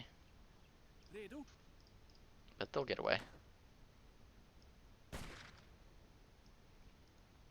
Now, does Japan have a window of opportunity here? Like this, you gotta expect this is coming. We're gonna have Corollians with Speed Lifeguard very, very soon. I think all that Japan can do is kind of deny these torps like he's doing, and then send like 1,000 wood, try to age himself. He's got 21 villagers on food right now. I mean, Lukas has like 16 population and Look at that food income. he has 13. 13 population in Corollians right now. He has, you know, the equivalent of 10 But villagers on if he food. could force a little bit of a fight though and kill some of these units before they upgraded, it could do a little bit. But I'm assuming Lukas will stay out of it at all means. So this will hit just as he's aging up. He doesn't have a place to send these Falcons, so these Falconets will probably get sniped down instantly. Unless he just pulls back, which looks like he is just pulling back. Here come the 2 Falcons now. Oh boy, instant snipe. Down goes 1 Falc. Oh man. Man, 2 Falcons down as he got his guard of the Mamelukes. I don't think 2 Culverins could do that. Also, 2 Culverins couldn't kill Those are some explosive arrows coming out of those Yabusami. 5 Huss either. But we have some Mams coming through. Guards coming in now. And then Sweet Lifeguard afterwards. Got some clubs here for a little bit of siege. Going for the town center, but I don't know. Is that going to be... It's going to be pretty slow siege. Yep, so the Mams are going to pop. Lukas is waiting. His guard's coming in soon. It's going to be right on top of those Yumi. Right on the Yumi. Oh boy. So almost 1 going down just about instantly. Uh-huh. His clubs are right in position. He could even get out Minutemen.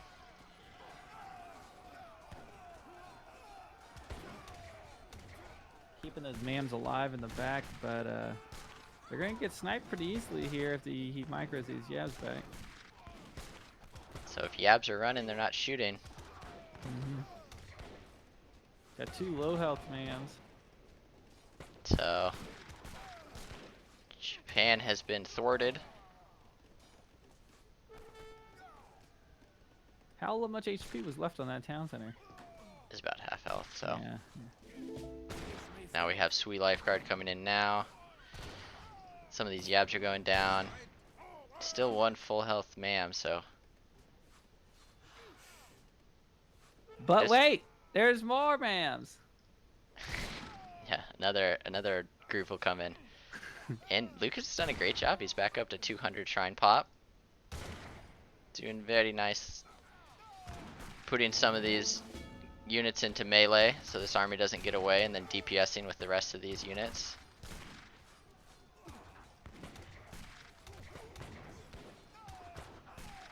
So it looks as though Sweden's done a good job of pressing the GG buttons in the right order. Now, yeah, every time I do they do okay against Corleans? Because I know they're not particularly good against range, Cav. They don't get a multiplier against them. So they only do 14 damage a shot. But Yabusame also don't do any damage to Corollians as well. So Does it's look kind like of he's maybe torping on the left side. Is that what's going on over there? yep. So yeah, I got Torps coming up here. He just finished retorping over here. So I mean, He's he has got a lot of value out of these clubs. I've been really using these clubs as siege torps the whole game. yeah. This is a new shipment that he just sent in. He just Yeah. sent in intervention, or he just finally started training clubs.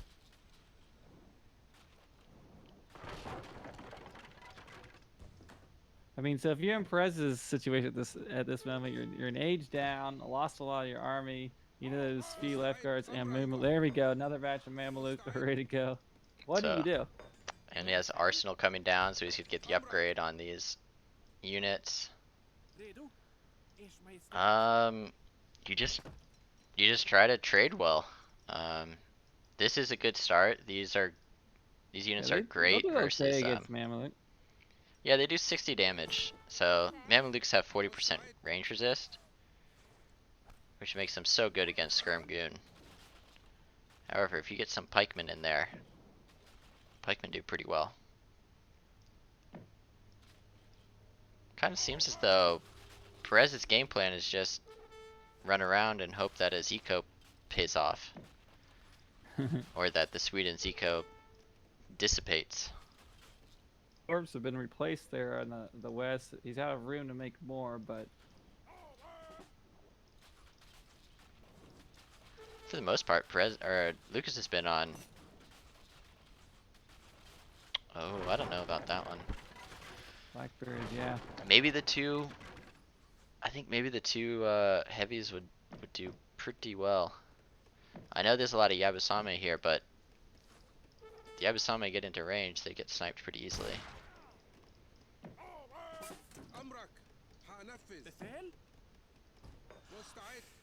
So Yeah, he's Lukas gonna wanna just get some more got torps up so those Blackberries pop out. Cav Karas, giving his Memlukes an extra villager worth of HP.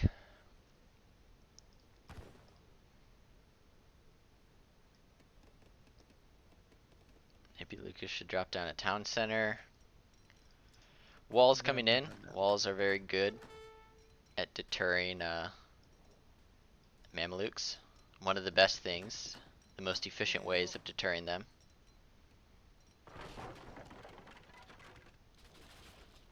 And So then has pikemen. Blackberries arrived yet? I did see him dropping 4 torps on the right side of the map. Yep. So blackberries are in now.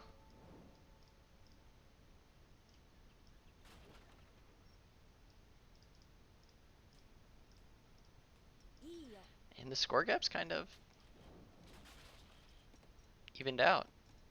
I feel like Perez just has to hang on for this next fight, and Perez is stacking to age. yeah. So he probably just wants to poke and then run away.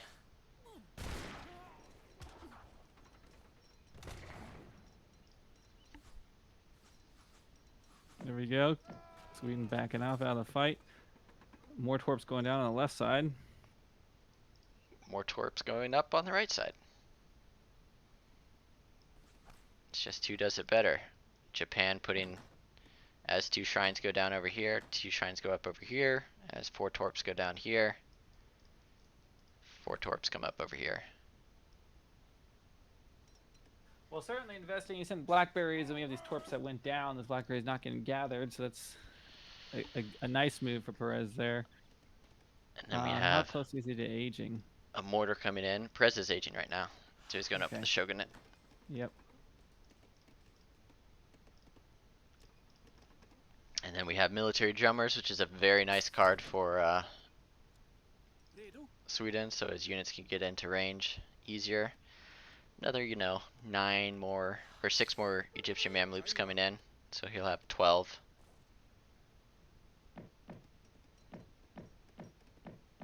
Which I think if he could get in, I mean, if he could get in past this gate and hit before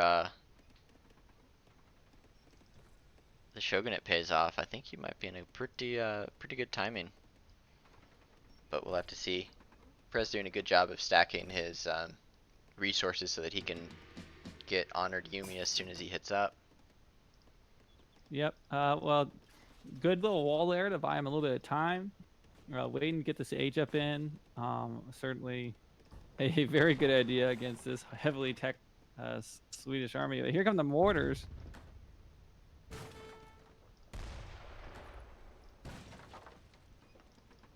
And here come the Yabusame. Can they do it? Here we go. They can one-shot that. Woo. So we got 2 of them, 3 of them, 4 of them. It's actually a good trade for Lukas, 'cause that's 600 and a little over 200 food. And then Yabusame also coming in, and the only thing that's gonna stop these 16 Mamluks are Yabusame. Just got another 16 Yumi, and I think another 16 Yumi coming in after that. These clubs could be effective if the Mams rush in and get them, but I think they get to sit back and just use them as scare tactics. Yeah, this is a nice little choke he has here, and these do Yeah. 80 a swing. So those are pretty strong boys. And you got one mortar moving up here. Yep, right now Perez is housed, so Oh boy.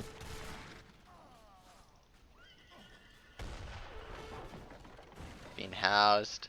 The barracks is going down. That's kind of what Lukas needs. He needs to start knocking down some of this infrastructure so he can actually get a Yeah. good connect. He's house. He'd be losing barracks. Like that could be what decides this fight here. Yeah, no reinforcements coming in. Perez doing a good job of picking off some of these units.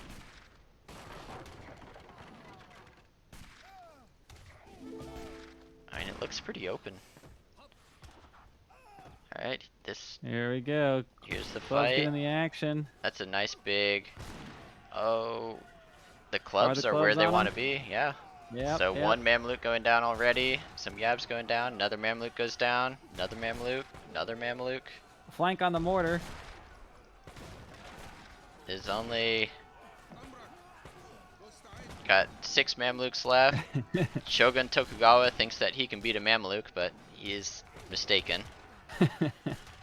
Only 6 Mamluks left. Yeah, still 6 Mamluks left, and everything is gone. You know, clubs and Yabusame I thought would take care of Mamluks, but Yeah, this is looking pretty good for Lukas here. yep. And I guess down in barracks, there goes, I don't know what that was. A Burning market? that, yeah, deleting the market to try to get the Yumi out of there. What does he have coming in after this? He's got more Yabusame, a couple more Yumi. He's throwing down barracks left and right, just try to get any sort of unit out. And he has another 16, so he must have canceled that 16 for the Shogunate Tokugawa. Now does Lukas have more Mamluks coming? I don't think so. He had 2 heavies, and now he has 4, Green gold. oh no, factories coming in. All these villagers are going down. So GG. Lukas going up 3-2. Sweden takes the game.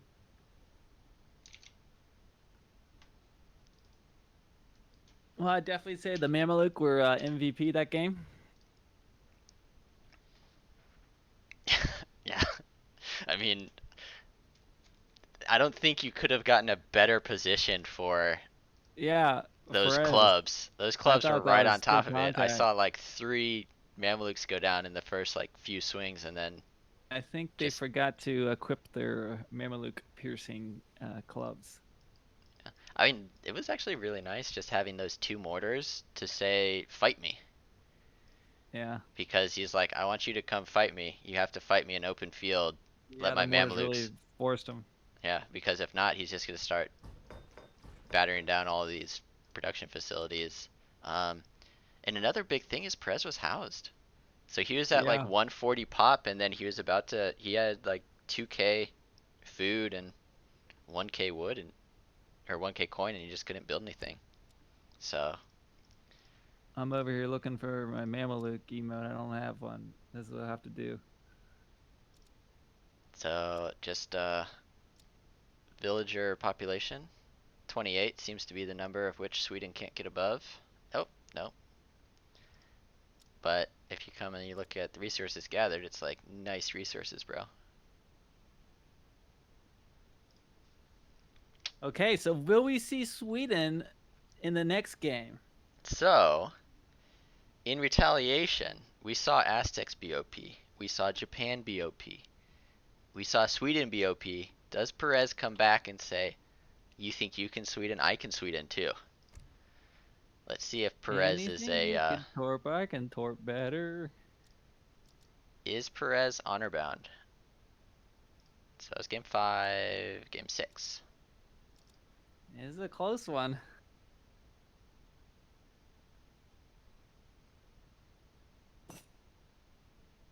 Now we have China. I think So that's chat from the previous game. And I India think and somebody is China. saying that there's something wrong with Sweden. It's not balanced, but No, I think they're talking about Japan. most on the forums would have you believe that Sweden is perfectly balanced. Alright, into this game though. These are new civs on this map. Usually you see Spain versus something else. The Spanish logistician is very good on this Inca. map. Inca do well sometimes here. Portuguese do well. Otto are also a well-known civ here. I'm assuming these are just civs that both these players are very comfortable with. So, Lukas picked China first, of which I guess. They're still talking about Sweden balance in the chat. So, The Lukas walked to the yak first. However, it went to Perez, and Perez Sweet is still karma. upset that he played Sweden last game. I mean, I'll stop. So. It's too easy. Okay, so we got the yak war going on there. We got 3 yaks on the left, 2 on the right. Oh! And India really wants those. I'm about rezzing.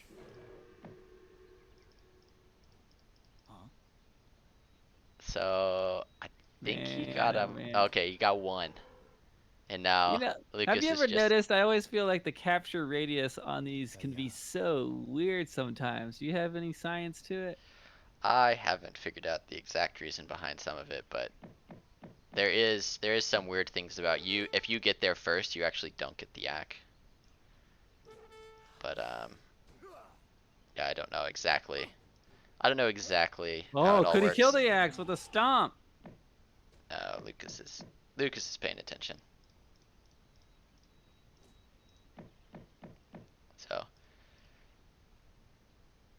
Lukas is too busy macroing at home to herd all of his stuff home.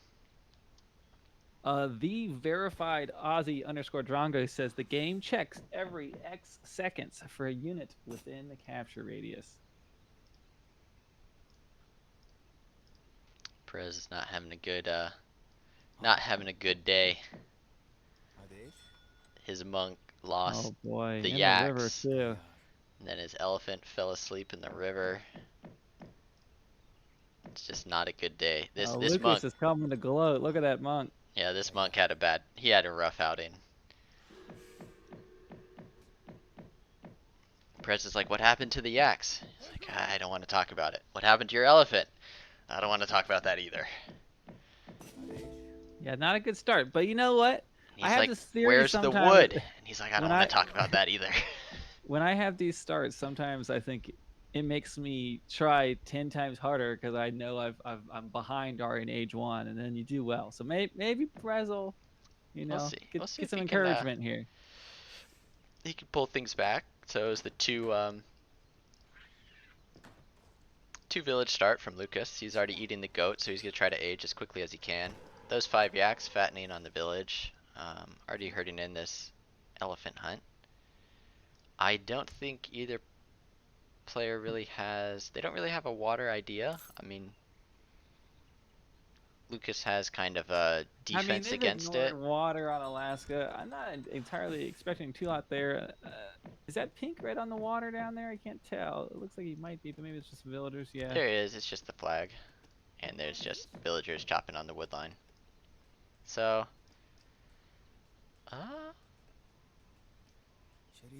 if a frigate pops in here, I feel as though the frigate would be in range, but it is dangerous to pop a frigate against China because they do get hand mortars. Hand Yeah. mortars do quite well versus ships. And then we also have the Agra defending the water. So it's just a non-typical DACA game. There's no wall across the middle. There's no Spain. Mm-hmm. No trade posts. No trade post. No water. The whales are hopping around, just happy to be free. The whales are endangered. We don't want to be whaling them anyways. So Yeah, I mean the number of people who whale on this map is just it's criminal. So luckily we get some non-whalers. Got Axel. And there we go. There's the trade post going down. So I guess we'll have to see. We'll see what Lukas does here. Does he go 700 coin, or does it looks as though that's kind of how he's macroing right now? It looks as though he's not going to do anything that I thought he was going to do. It looks like he's going to play H2. And then Perez again, not quite as ahead as he usually is on his market upgrades.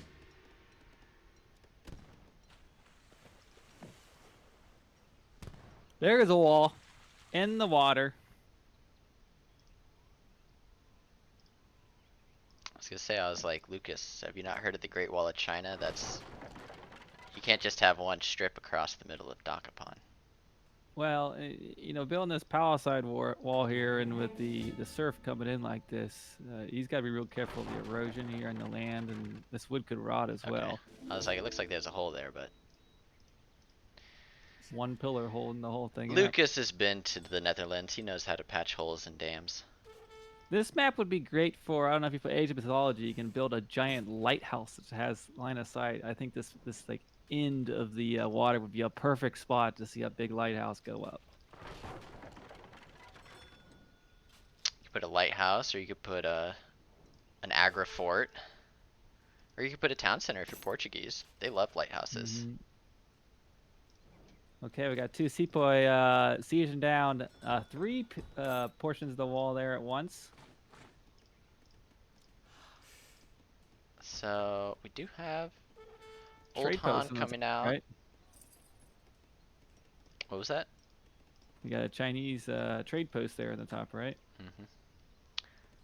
So he went 600 wood. Now he's going 8 canoe. He's gonna go for the Russian consulate or the German consulate, which makes all of his banner armies cost less food. And he's getting some upgrades. So far he's gotten hunting eagles, and then he's gonna get professional skinners.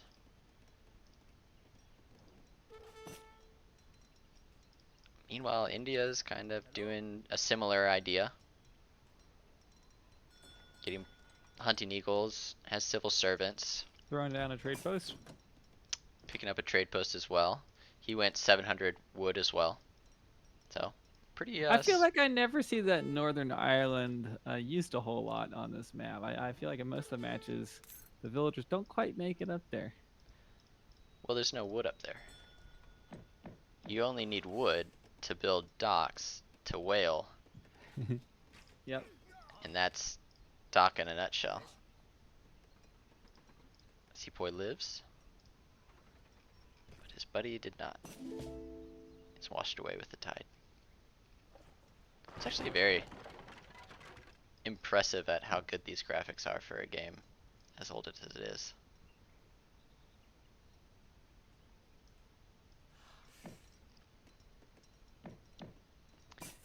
Anyway, The second layer of wall going down. another layer of walls, because usually when you see units come out from China, you gotta be scared. Perez is popped again. And there's no house going down, so he's gonna be popped for a while. Boom, down goes the Gurkha. So one Gurkha going Down down. goes, oh, the second one got away. That wall is very good. Chukanu just walking through that wall. Just walking through that wall. Oh, look at that. They know the secret art of shape-shifting, walking right through walls. Are these Chukanu or ninjas? Those Gurkha should be very scared right about now. Why are you shooting at the wall? Did he not notice? I don't think he knows that these are ninjas. Oh, maybe they're bison. Right. Maybe they're It's a DE, USA DE joke. hunts.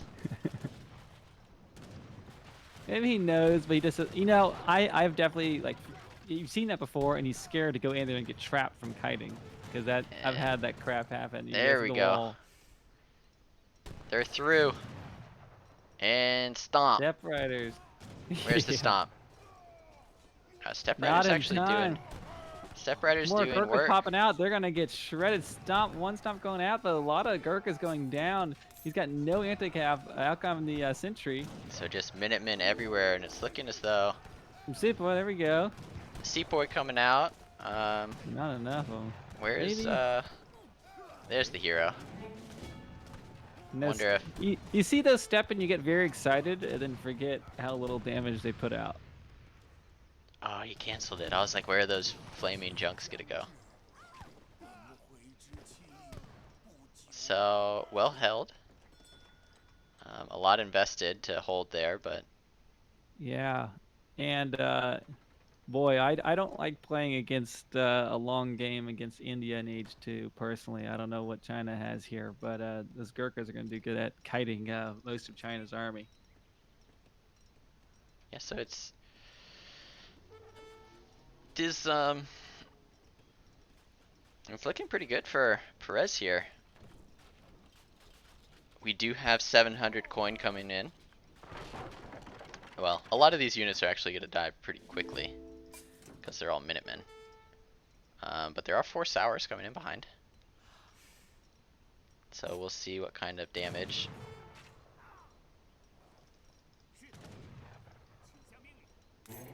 Oh, we do have the British consulate in.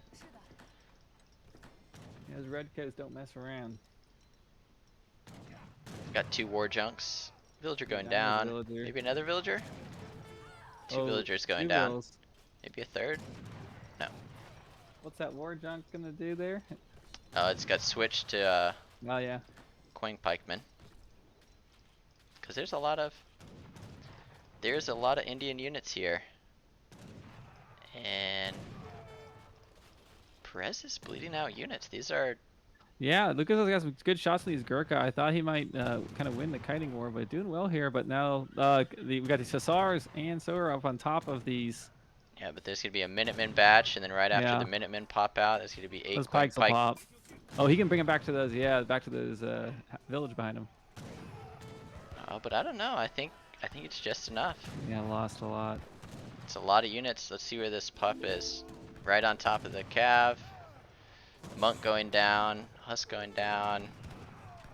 He's not aging yet. He's just been busy microing this stuff.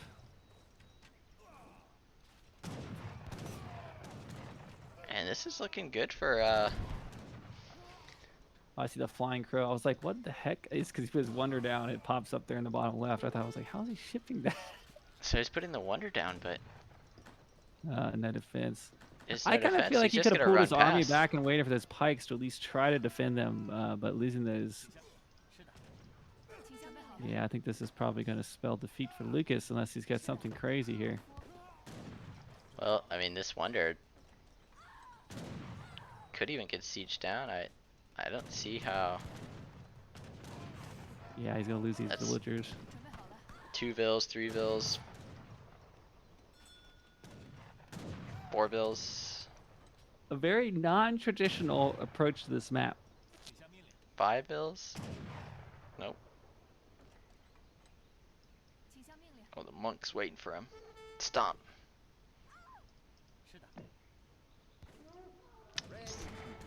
Nice from Lukas to cut off reinforcements with the Minutemen or the Redcoats. Mm-hmm.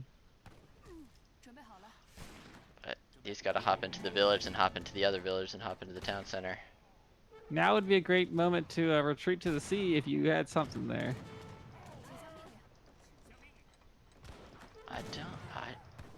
If he can get his villagers in these, he's just losing too many villagers though. Oh, yeah. That's another 4 villagers down, but picking up the Gurkha on top with the 2, Yeah, it's really nice. Yep, they're good there. All the redcoats are still alive. Yeah, you almost wonder if he kept his villagers alive and pulled his age off, if he could have done something. yeah, but I mean, he's down 16 bills at this point. It's 17. So, 18. oh, gosh. Brutal. They're just civilians. It just idle bills everywhere. I think Lukas has gone to get a glass of water. He needs some milk. Maybe maybe a glass of bourbon. Yeah, you need something. 19. It's just, The age up is going to come in here. yep. He does need to find a way to keep these arquebusiers alive, though. Of which I don't think he'll be able to, and then Yeah, he's not even queuing his shipment. There we another go. 10 behind it.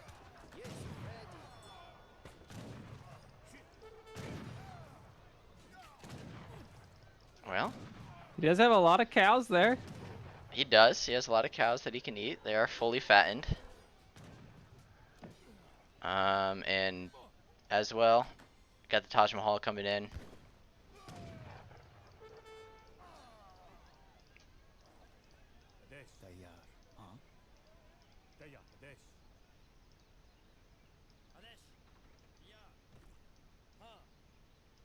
You just waiting for him to resign here, I guess. Like, Yeah, I'm sorry, I'm not saying a whole lot. It's like, I don't know. What's I going don't on. know what else can be done. He's down Yeah, 21 could be vills. the- He's got the CNA Chad coming out. But Yeah. he's gonna drop a castle there as well. The boat is not gonna be I mean, too he useful. could be hoping that Perez has to go eat dinner, and he could have an opportunity to come back here. That does look like his only opportunity here. I mean, this boat will be his saving grace, but he needs to wait until this flying crow shows up as well. So the boat is in. Boat is large. Easy, unfortunate bounce there. So what happened is that boat shot, the cannonball bounced instantly and just double killed the villager.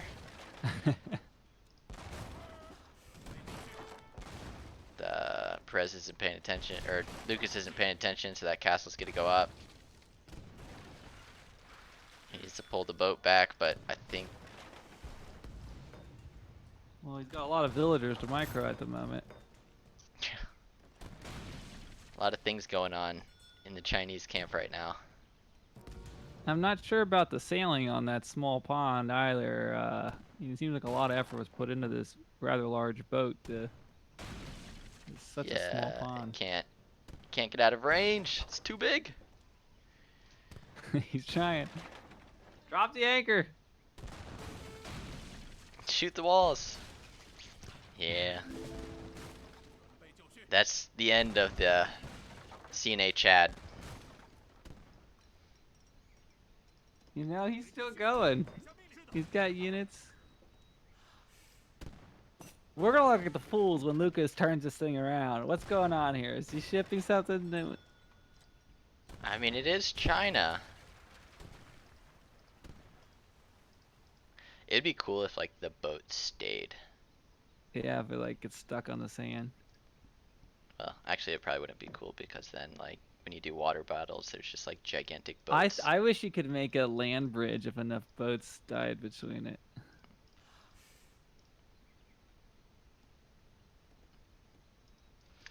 I think if Lukas didn't lose so many villagers, he would be in a good Yeah, spot. I agree. So making a push up north, he's got a decent mass of skirmishers and some Chengdao behind him. But India has hit age 4. Yeah, India just hit age 4. He's got 2 Mahouts.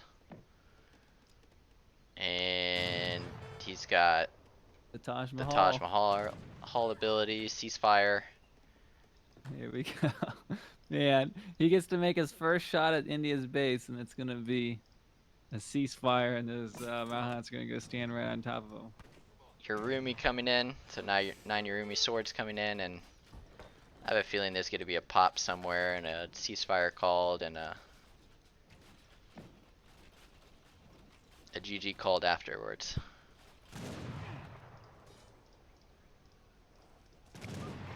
I mean, these are only colonial sours. That's true. So, and that is terrible pathing.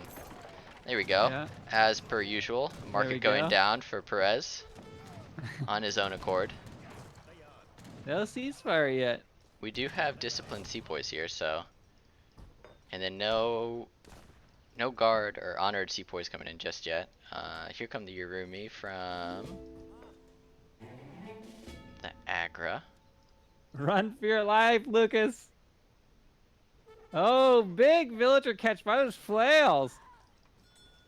Is And it a bait though? Oh boy. What? He turned around. I guess the Chengdao do have large swords.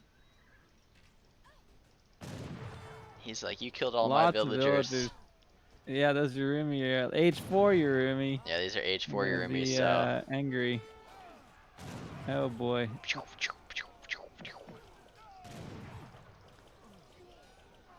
Flail's getting up on him, but to no avail. Yeah. Almost goes down. China's usually good at Z moving, but Not today, and that's going to take us to a game 7. game 7. I think I have been very good luck this series, this whole tournament. Every game I've casted, I think, has gone to the very last game. So it would seem as though this is kind of the downfall. Like if he would have just been here, I feel as though he could have been okay. But Yeah. losing those other 7 along with it was just too much. Also, this is a very good hold from Perez.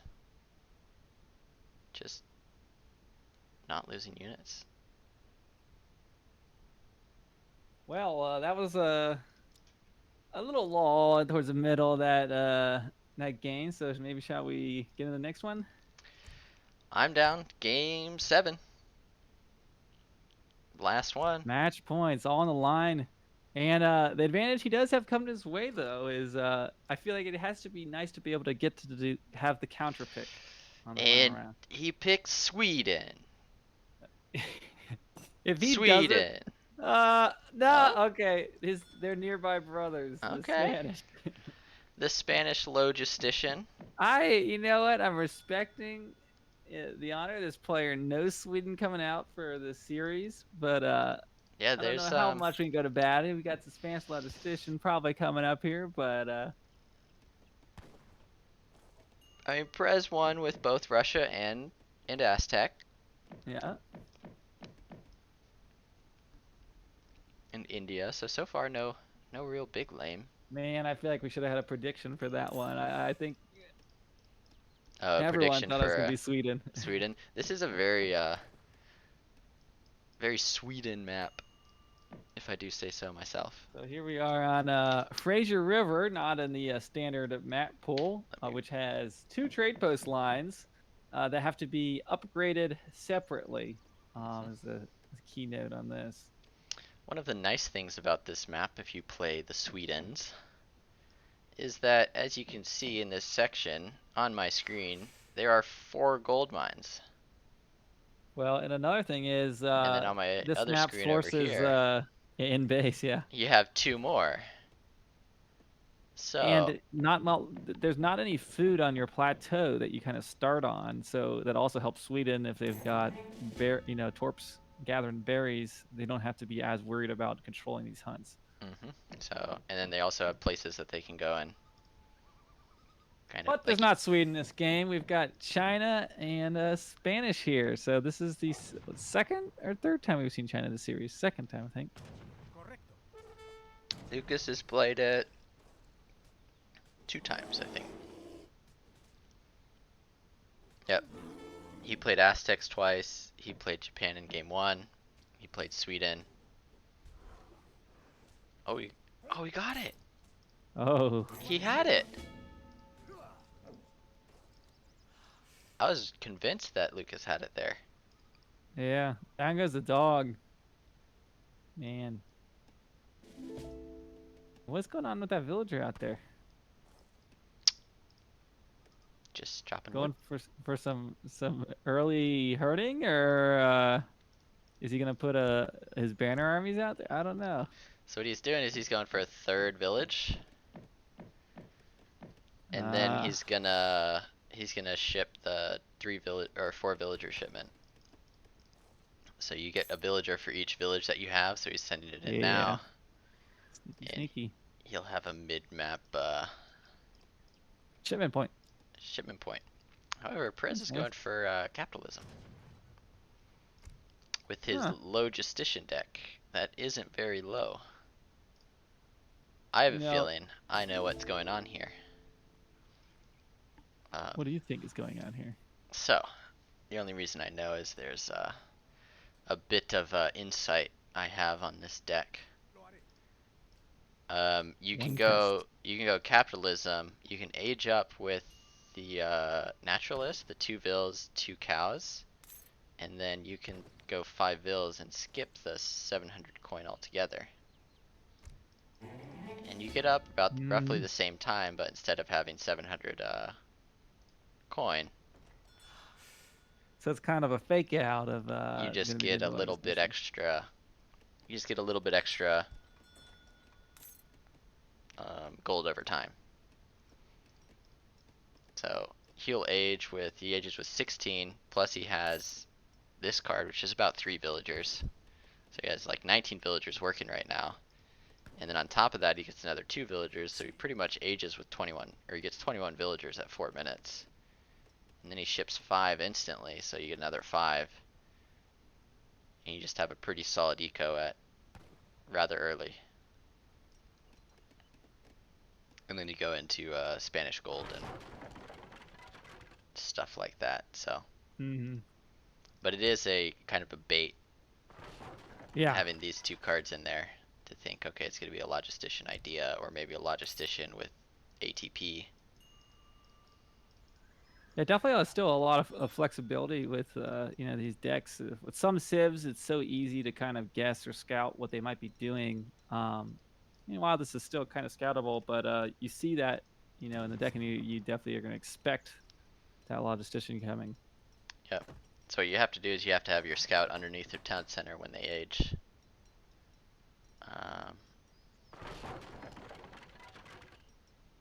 You have to try to scout and see if crates are being instantly deposited into their bank account.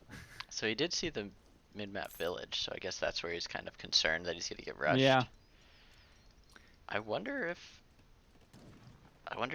so it is a consulate, so it is another H2 idea. So. There's a H2 for Perez. Out come the cows, as you anticipated. Yep, so 5 villain to 700 wood. And so as you can see, he already has pretty much the coin to age. You obviously have watched this game already. I've not watched this game, but I have helped him build this deck. Ah, insider influence. I do have insider influence. It's a pretty cool build. I don't know if it maths out to be better though. You know what I like to do when I do the largest edition is you just age up, put everyone on food, and just ship wood, and then you put 2 barracks nice and close to the enemy base, and make about 30 pikes, and then send them in. Probably works. It definitely works against Portuguese players who don't build a barracks. And there goes that cow. He's going to be getting this food. So 2 cows going down, about to click up. So he'll be up around. Build drop coming in like 12 seconds, so he'll be up like 7:30ish, which is about your typical Spanish age time. Yep. And what's going on over there in China's camp? Is he getting to push? There we go. We got some pikes out. Man, I'm nervous for these showing up there. They're gonna do like hit a little bit. Maybe he could get a house, but I feel like Spanish is gonna be up so quickly. Yep, Spain's already aging. Now he's gonna switch his macro over. China will be able to get this explorer, which is Slowly with always those pikes. always nice. You always want to kill the Spanish explorer because dogs are just so Yeah, good. true. Especially defending like these early pushes. You know, those dogs can be a big nuisance for those crossbows. Yep, a lot of civs have, or a lot of players will have extra food lying around, so training dogs is really easy. But meanwhile, he's buying himself time, which is all he needs to get this age up. Yep. So I mean, instead of having to ship 700 coin, he can ship 7 rods, and he's also going 2 hus. So I guess he just wants to get out some units.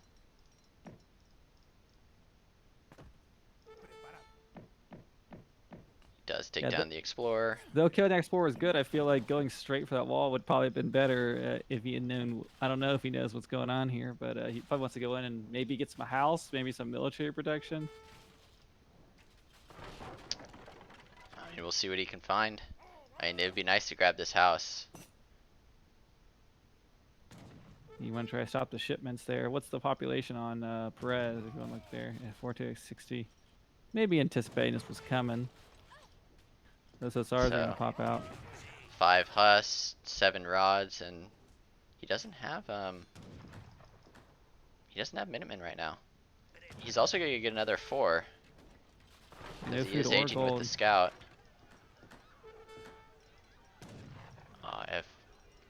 If Lukas just knew that he didn't have the resources for, and then pop out, goes and gets that second house. he could get trapped in here. And he did get a house, but Yeah, all he's got is those SRs. so it's 9 hussars there, and Minutemen.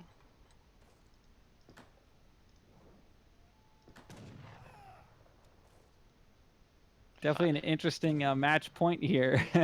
Yeah, and all in China. There's the Minutemen. Oh boy. Focusing down the pikemen. I feel like he has to pull back. I mean, what else can you do here? Those lancers are going to be so difficult to deal with.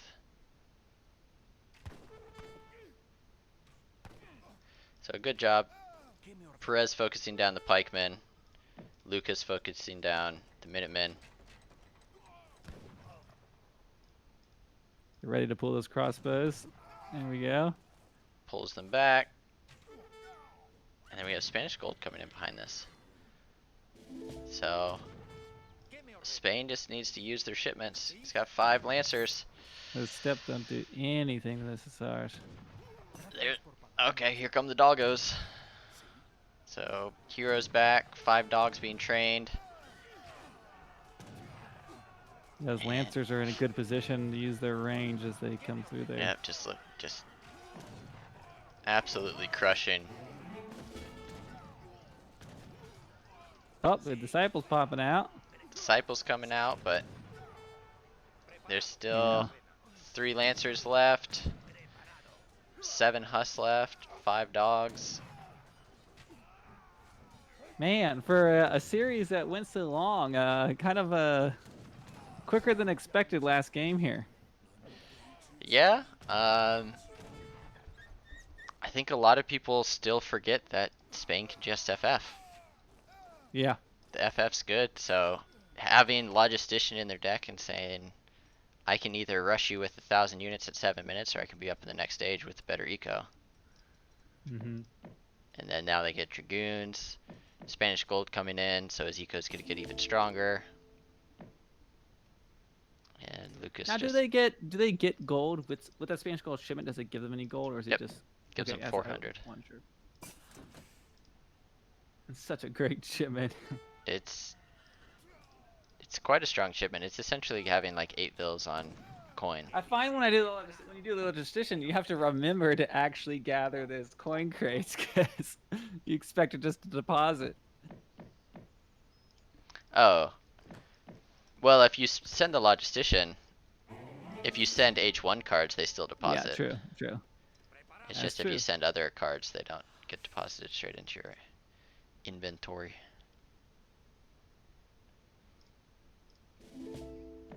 Yeah, so he's gonna have all these lancers. China's army got wiped out. Does Lucas have anything in his base ready to defend this? His barracks is in the middle of the field. He's making the Ming army, which is your anti-cav, your Keshiks and Pikes, but this army's not going to go anywhere. And then from the other side, he's got to shoot the...